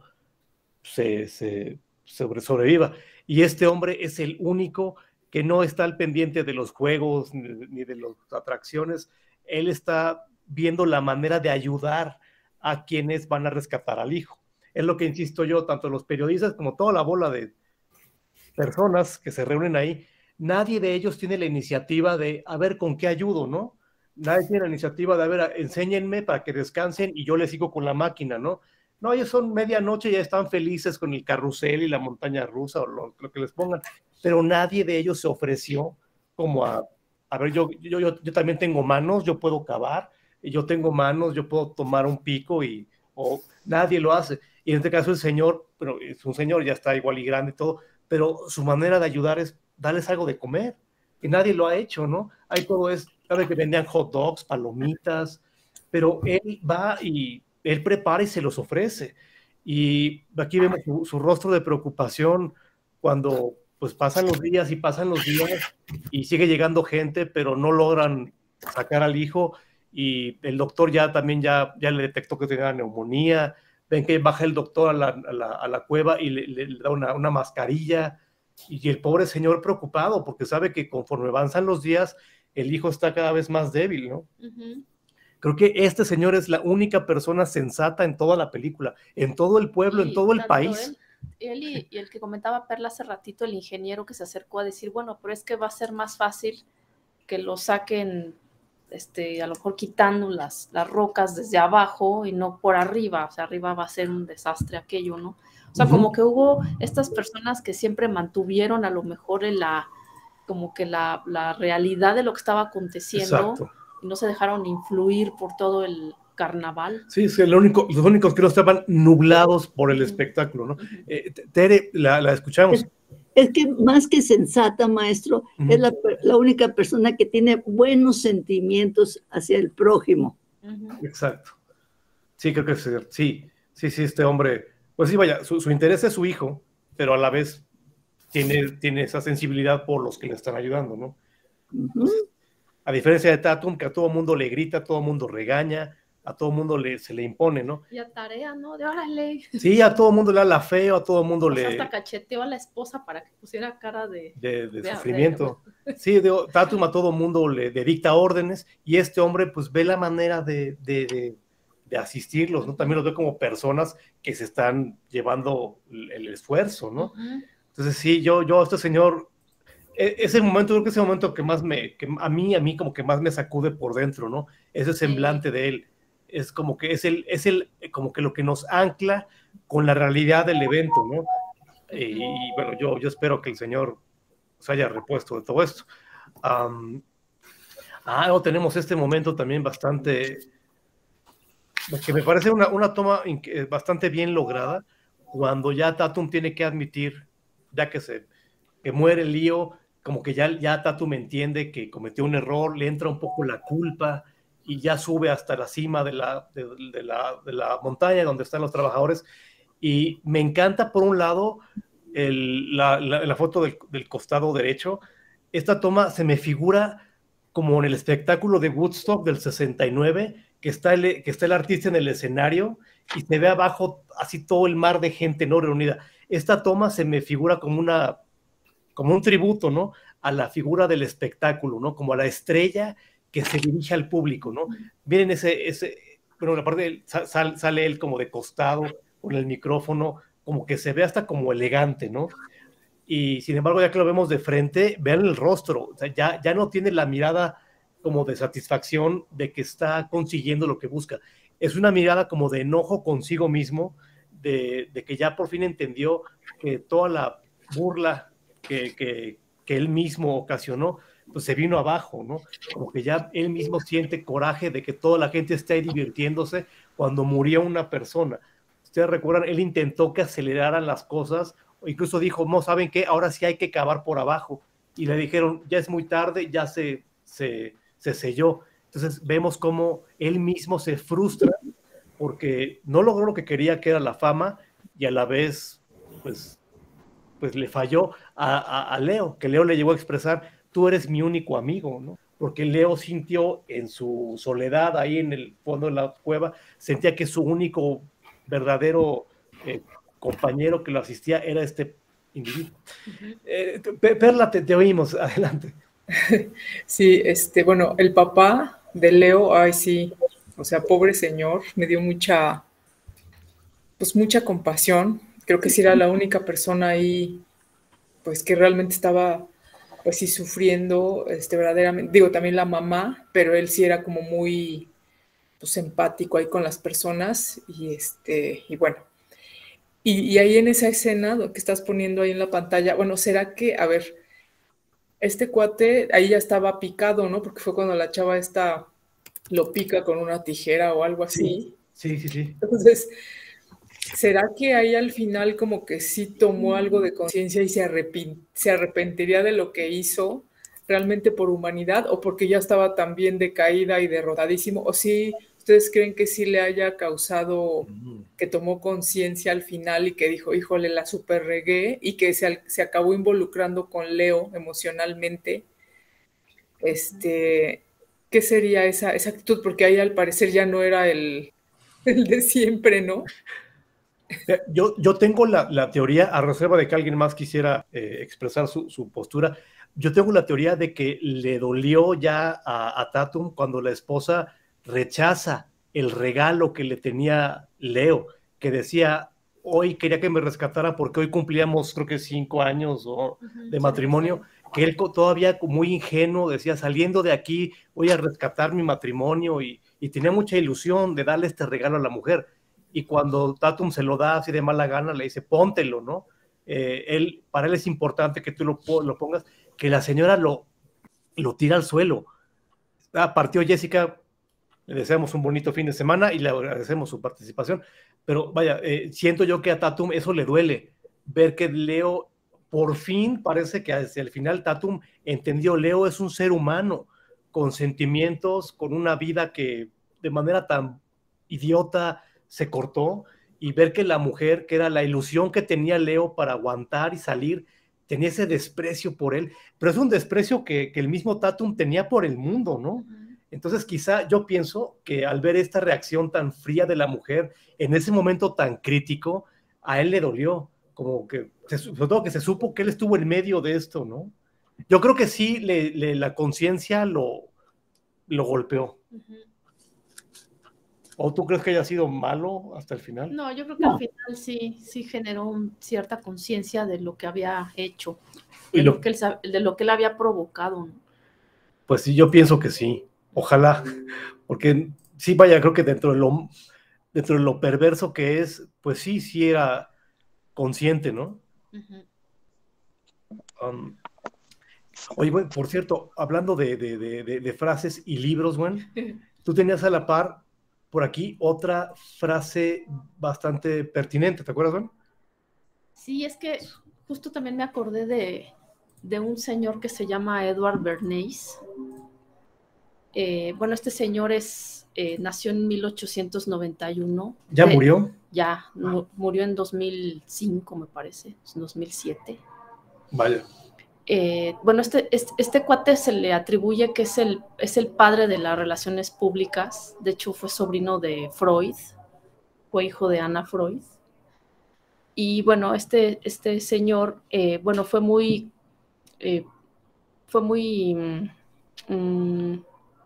¿cómo decir la palabra? Digamos que sus teorías fueron muy utilizadas sobre todo en la década de los 50, cuando empezó, justo en la época de la película que estamos viendo, y también en la época donde Kapuscinski hizo sus viajes para escribir también sus libros. Bueno, este señor, pues él hablaba de cómo generar un mecanismo para manipular a las masas, a partir de, a lo mejor, de venderles un producto, y cómo generarles una necesidad a las personas, a lo mejor sin que la necesitaran propiamente, o sea, de generar una necesidad de consumo a partir de un producto que a lo mejor no era tan indispensable. Entonces este señor lo contrataron en varias empresas para que les generara su política de publicidad.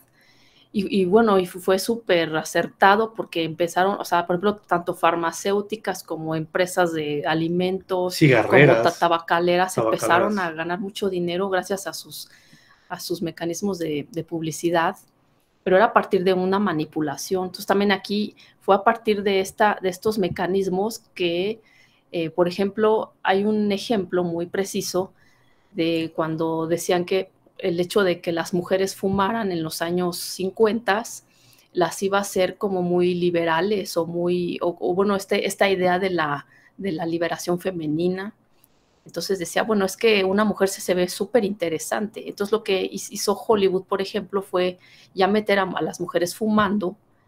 Y si vemos en muchas películas, sí se ven a casi todas las actrices fumando, porque era también esta idea que decían de que, bueno, si una mujer fuma es porque está asumiendo un poder que a lo mejor antes tenían solamente los hombres, en cuanto a hacerse muy interesantes y ser como muy dueños de sí mismos, ¿no? Una mujer también puede acceder a eso. Entonces Y bueno, ¿él tiene que ver con lo del voto a la mujer también? ¿Sí fue él? Sí, bueno, también puede ser que también fue uno de los precursores, ¿no? De estos movimientos feministas.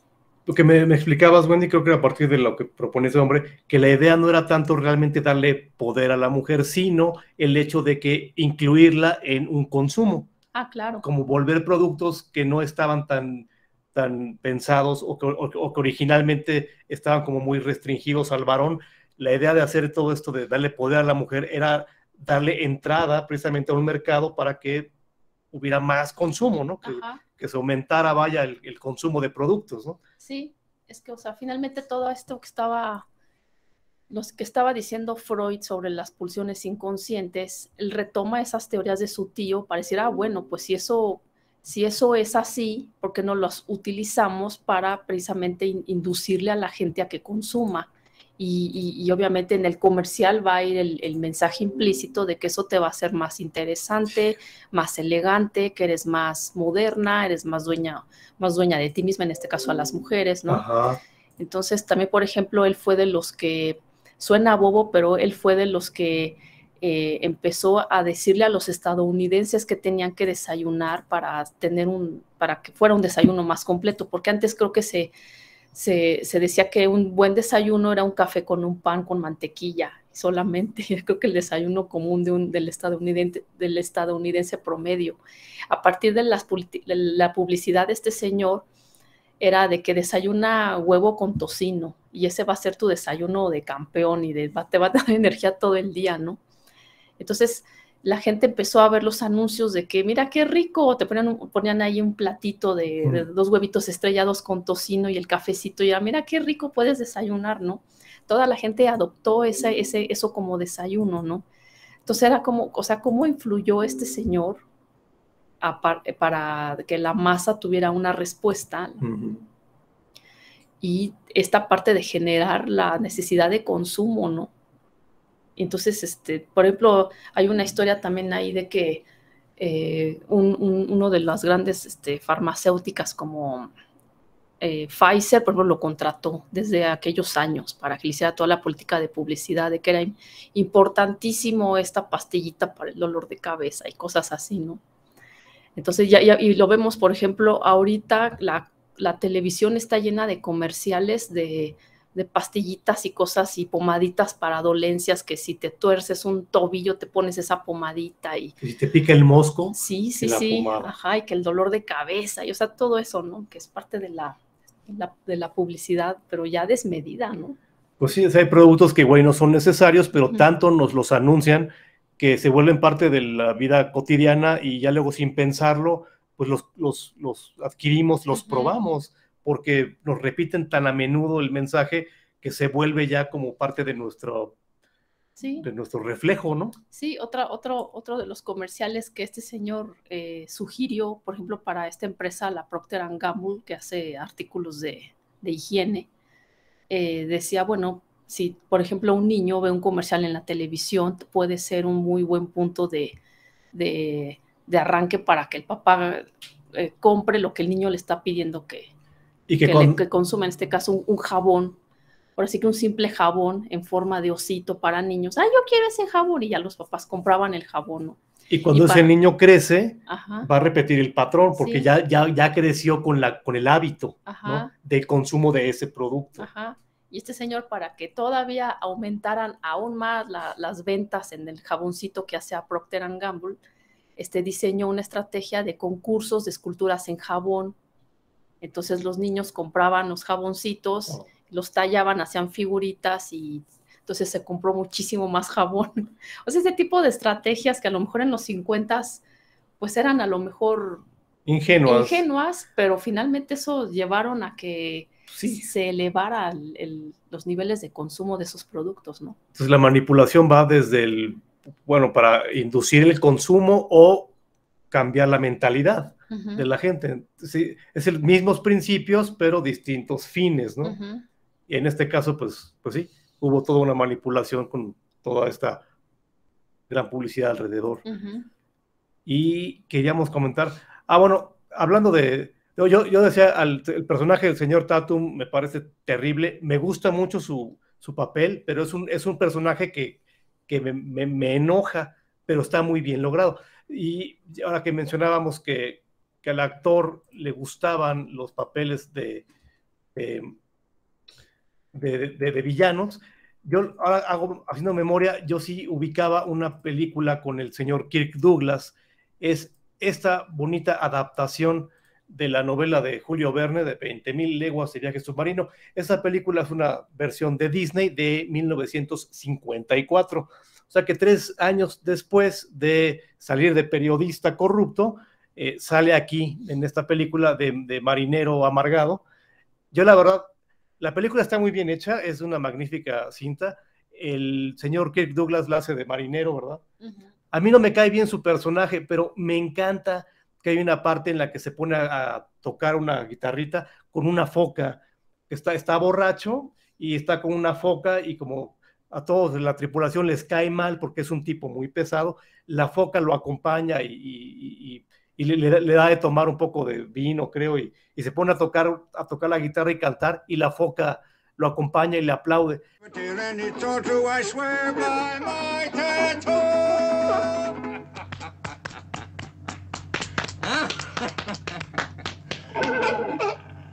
Yeah, glad to see you like music too, huh? We got a lot in common. Thank you, baby. How about a drink, huh? Okay.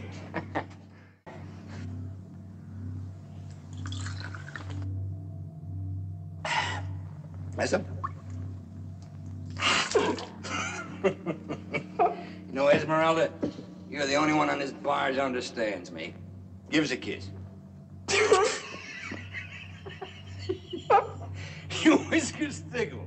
Let me see your whiskers. Hey, you want to shave, honey? You're beginning to look like Nemo. Let's try it again. Oh, come on, let's try it again. There was old man Nemo, fed his crew on worms and fishes, eels for breakfast, slimy cold on seaweed dishes. When they ate it, they knew it wasn't beef, but eat they did, it's with us smelling like a reef. Huh?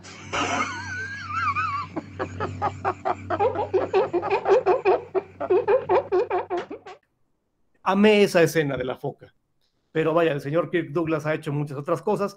Yo solo lo conocía de esta película y ahora con... Sí, de hecho hizo una adaptación sobre la vida de Van Gogh, y él la hizo de Van Gogh, sí. Y se parece mucho, o sea, cómo lo caracterizaron, la verdad es que salió muy bien. Y la hace, bueno, en la película tiene un pleito terrible con otro pintor, con Gauguin, y Gauguin creo que es Anthony Quinn. O sea, fíjate que encontré ese dato y me gustaría ver la película, porque sí, o sea, vi la caracterización de Van Gogh, que quedó muy bien. No, yo insisto, el papel de una persona pues atormentada, una persona malhumorada, le ha de quedar muy bien, ¿verdad? Uh-huh. Tere, si gusta, la oímos, por favor. Es que, hablando ahorita de Van Gogh, se acaba de vender, subastar su pintura, es decir, la pintura más cara en la historia del arte, millones y millones, creo que fue en Sotheby's, en Inglaterra. Y la última película sobre él, que es muy buena y se la recomiendo, no tiene traducción al español, pero en inglés se llama Loving, quiere decir amando, a Vincent, Loving Vincent, muy buena. Es decir, él para mí, desde que era muy joven, representó lo máximo es decir, lo que yo quería conocer en mi vida, sus pinturas. Y cuando tuve la oportunidad de vivir en Inglaterra, el primer viaje que hice a los poquitos meses fue ir a Ámsterdam a conocer el museo dedicado exclusivamente a Van Gogh, que es increíble. Eso, pues, se los digo porque pues, una situación particular mía de que a mí me gusta la pintura de Van Gogh. Es para comunicárselos, para que tengamos mejores conocimientos entre nosotros. No, claro. Pero, muchas gracias por el dato. Déjeme compartir la portada de la cinta, ya nos interesó también. Sí, muy buena. buenísima, Loving. Veamos dónde está. Un segundo para que se vea bonita, así con todo el esplendor que se merece. Ay, Dios. Debe ser esta. Ok, aquí va. Vaya. Ya lo que aprende uno, güey. Qué bueno que nos podemos reunir y ampliar nuestro... Esa es. Ay. Sí, a ver si podemos conseguirla porque... Sí nos llamó la atención. Sí, se consigue. Y me imagino que esta debe estar mejor que la película que hizo Kirk Douglas. Bueno, esa que hizo Kirk claro, esa es muy buena. Y se me hizo muy interesante cómo lo caracterizaron. Es la última película de él. Ok, este es del 2017. Pues va a ser más fácil cuando son más modernas. Sí. Gracias por el dato, Tere. Muchas gracias. Y podremos compararlo en esta versión y al señor Douglas, que igual y también regaña a todos, ¿no? A lo mejor. Sí. Pero hay el regañón es Anthony Quinn, que digo, gano, se ve unos agarrones con Van Gogh. Qué simpático, ¿no? Los papeles tan diversos que puede hacer un actor, pero sin duda esta producción moderna de Van Gogh puede ser. Hay que contemplarla para alguna actividad, güey. Sí. Siempre estas recomendaciones nos dan muchas ideas. Luego nos tardamos en armar algo, pero siempre procuramos rescatar lo que nos hacen ustedes favor de señalar aquí, ¿verdad, güey? Sí, igual podemos hacer una película, un ciclo de cine de puros pintores. Oh. De pintores y sus dramones, que sean unos dramas de vida, ¿no? Sí, hay historias padres, ¿eh? Sí. Y hablando de otras películas, el segmento de la foca no la dejaste. No, es que se veía muy oscura. Okay. Pero hablando de otras cintas, el director de esta película que vimos de Gran Carnaval es un tal Billy Wilder. El señor gozó de mucha fama, tuvo una carrera amplia. Yo debo decir que únicamente conocía de él 2 películas a la par de esta que vimos. Se las recomendamos ampliamente. Una de ellas, que de hecho apenas ayer la vimos, ya la tenía yo bajo la mira, es esta cinta que se llamó Sunset Boulevard. En español le llamaron El ocaso de una vida. ¿Te acuerdas que la vimos ayer, Juan? Sí.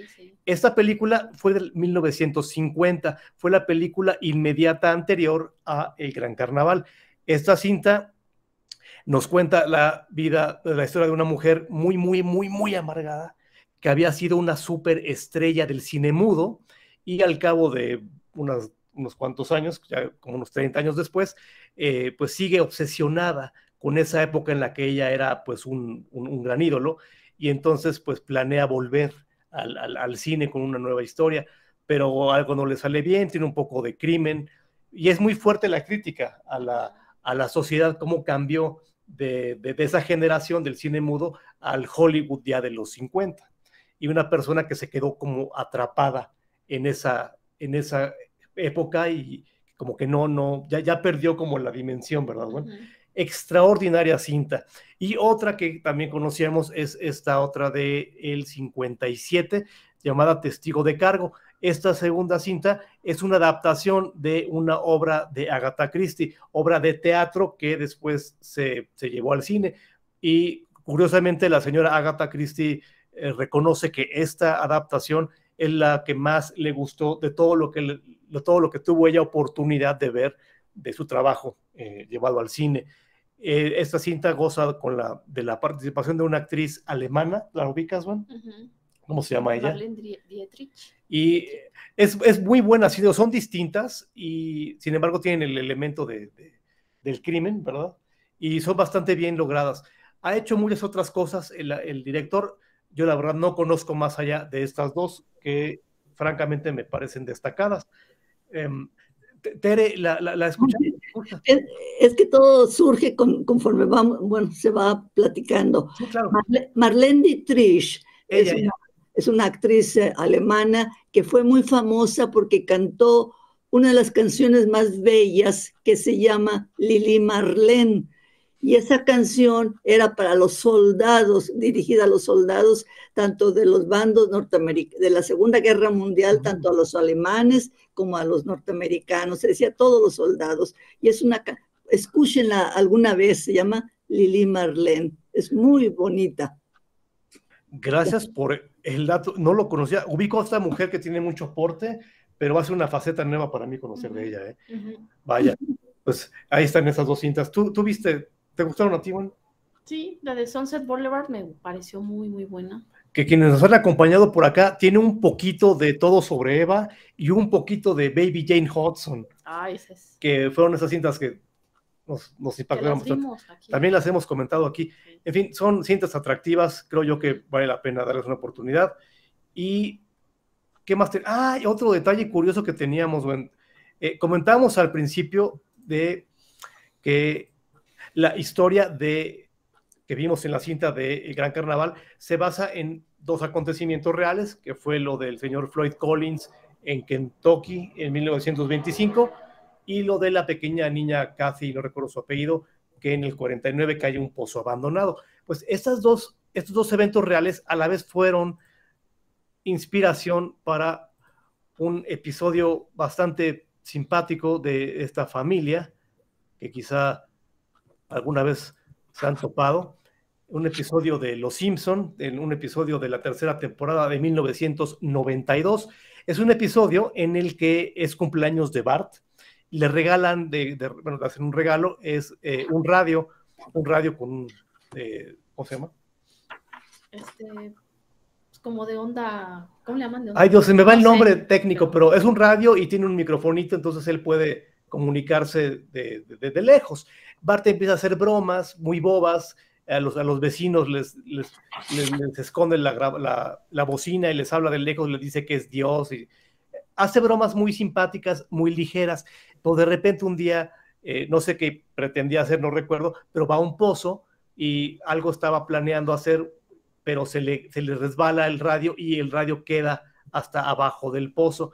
Entonces Bart se le ocurre la broma de, comunicándose él desde la comodidad de su casa a salvo con su microfonito, dice a través del radio que está al fondo del pozo que es un niño que se cayó y que se llama Timmy O'Toole y que es un niño que está atorado. Entonces todo Springfield se vuelve un carnaval porque quieren rescatar al niño que está atorado. Entonces Bart desde su casa les está diciendo, cada día les inventa una historia bien trágica de que ay, me rompí la pierna y me duele, y empieza a acusar a mucha gente de Springfield de los abusos que según él había vivido. Entonces todo Springfield se va al pozo, hacen una feria igualito que en la película que vimos, y también tienen aquí la canción que le componen, es como una parodia a esta World, ¿no? Campaña de We Are the World con Michael Jackson y muchos otros. Entonces aquí tenemos a todos los personajes de Springfield, se unen a cantarle, a mandarle su amor al pobre niño que está atorado en el pozo.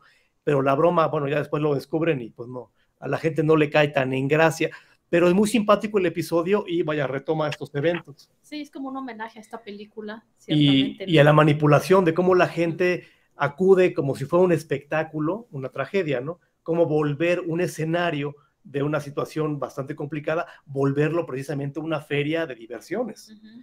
Entonces, pues yo de hecho cuando vi la película, luego me acordé de este episodio de Los Simpson. Y cuando hemos comentado con otras personas la idea de la película, es bien curioso cómo la gente ubica mucho este episodio, ¿no? Sí, dicen, como le pasó a Timmy O'Toole en Los Simpsons. Entonces, bueno, nos pareció bien singular, ¿no? Haber conocido una cinta que pues resultó una inspiración para un episodio de esta familia. Y bueno, ese es un dato curioso. Y finalmente, ¿qué teníamos? Bueno.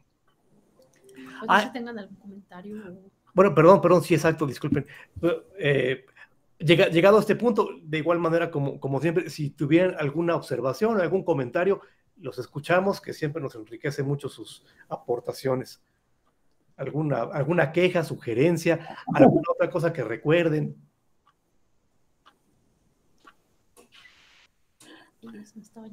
Creo que se nos fue la luz. No, sí, disculpen. ¿Tú tienes alguna otra observación? Algo que te acordaras, cuando viste esto de... Pues... Bueno, ciertamente siempre va a haber referencias en torno a esto de la manipulación de los medios en cuanto a información, pero bueno, como se habla en un principio y lo comentaba Tere, siempre sería bueno como que tener como las dos versiones, ¿no? Porque no nos podemos quedar con la primera, porque estás sujeta a que sea, pues que no sea información verídica, comprobable. O que esté dictada por otro interés, ¿no? Exacto. Ya sea comercial o de propaganda política. Ajá. Siempre hay un interés detrás y es nuestra responsabilidad tratar de distinguir, ¿no? Qué es lo que verdaderamente se esconde. Ajá. Y sobre todo creo que pues mantener el pensamiento crítico, ¿no? Eso creo que es un buen salvavidas, ¿no? Pues sí. Y si tenemos la oportunidad de gozar de su participación en la siguiente sesión que tenemos en este programa, nos vamos a platicar de una cinta que también nos gusta bastante y que... Aquí está. Y esta vez es una película distinta, es una película francesa del año de 1982 llamada El regreso de Martin Guerre. Me complace anunciar que, contrario a lo que les comenté al inicio cuando les mandé el programa, sí encontramos una versión en alta definición de la película y tenemos la oportunidad de compartírselas con subtítulos en español o en italiano. Originalmente teníamos el DVD que habíamos capturado y venía con el subtítulo ya quemado, pero luego de la suerte nos permitió encontrar la versión remasterizada y por fortuna esa versión remasterizada me parece que tiene como 6 minutos de más duración, que son 6 minutos que se reparten en ligeras tomas un poquito más largas, pero el dato importante es que esos 6 minutitos de diferencia complicaban mucho que las pistas de subtítulos quedaran bien. Por fortuna encontramos la versión remasterizada y encontramos los subtítulos que corresponden a esa versión, porque en italiano y en español, porque cuando una película es un poquito más larga o un poquito más corta, así sean 3 o 4 minutitos, pero eso representa que el subtítulo ya no va a correr, ya no va a corresponder. El caso es que la vamos a compartir con una resolución alta y con sus respectivas pistas. Y esta cinta nos gusta mucho. Es un tipo bueno, es un maestro del engaño diferente, pero es una cinta basada en una historia real, además. Así que, pues, esperemos que la cinta nos permita, pues, hablar de tantas cosas nuevas, explorar y descubrir, pues, tantos datos curiosos, ¿verdad, Wendy? Así es. ¿Algo más que quisieras tú señalarles? Pues no, ojalá que tengan oportunidad de verla. Claro. Es una película muy diferente y bastante interesante. Un elenco de primera. Bien este señor, el actor. Yo no conozco nada de él, de hecho no conozco nada de Francia, salvo los panquecitos que me gustan mucho, pero la cinta nos gusta y tenemos muchas cosas ya preparadas, ¿verdad, güey? Para platicar de ella. Entonces, otro maestro del engaño. Sí. O sea que ha habido engaños en toda la historia de la humanidad, pero bueno, algunos han llegado al cine y son los que estamos pues, compartiendo en este programa, ¿verdad? Tere, si gusta comentarnos cualquier cosa. Gerard Depardieu tiene muchísimas películas muy buenas, es un magnífico actor francés. Ya la próxima semana le diré cuáles a mí me han gustado. Ay, gracias, Tere. Va a ser muy, muy, muy valioso, como siempre, su comentario. Sobre todo que en este caso yo no conozco absolutamente nada del señor, salvo esta cinta. Así que, pues, por favor, acompáñenos para pues, que todos aprendamos más cosas, ¿verdad, Wendy? Así es. Y, pues, en fin, esta fue nuestra primera sesión de este ciclo Maestros del Engaño, El Gran Carnaval, película del 51. La siguiente será entonces El Retorno de Martin Guerre, de 1982. Y pues estamos muy contentos de haber reanudado actividades. Apreciamos infinitamente la oportunidad que nos brindan de acompañarnos, de conocer este material, ¿verdad, Wendy? Así que le mandamos un caluroso abrazo a Tere, Perla, tía Yolanda, tío Gualtiero, Álvaro, Maritza, Jessica, que ya partió, Alma y Rosario, que no andan por acá, pero seguramente nos pueden acompañar más adelante. Y a ti también, Wendy. Muchas gracias. Pues muchas gracias a todos y excelente semana. Nos vemos la próxima, ojalá que puedan estar. Encantados de verlos y hasta pronto. En un ratito les enviamos la invitación. Así que pues... Muchas gracias. Adiós a todos. Gracias a todos por los comentarios y la explicación y el gusto de escoger la película. Sí, el gusto de escoger las películas. Ay, gracias. Gracias a ustedes por acompañarnos. Gracias. Gracias. Bonitas semanas. Hasta luego. Bye.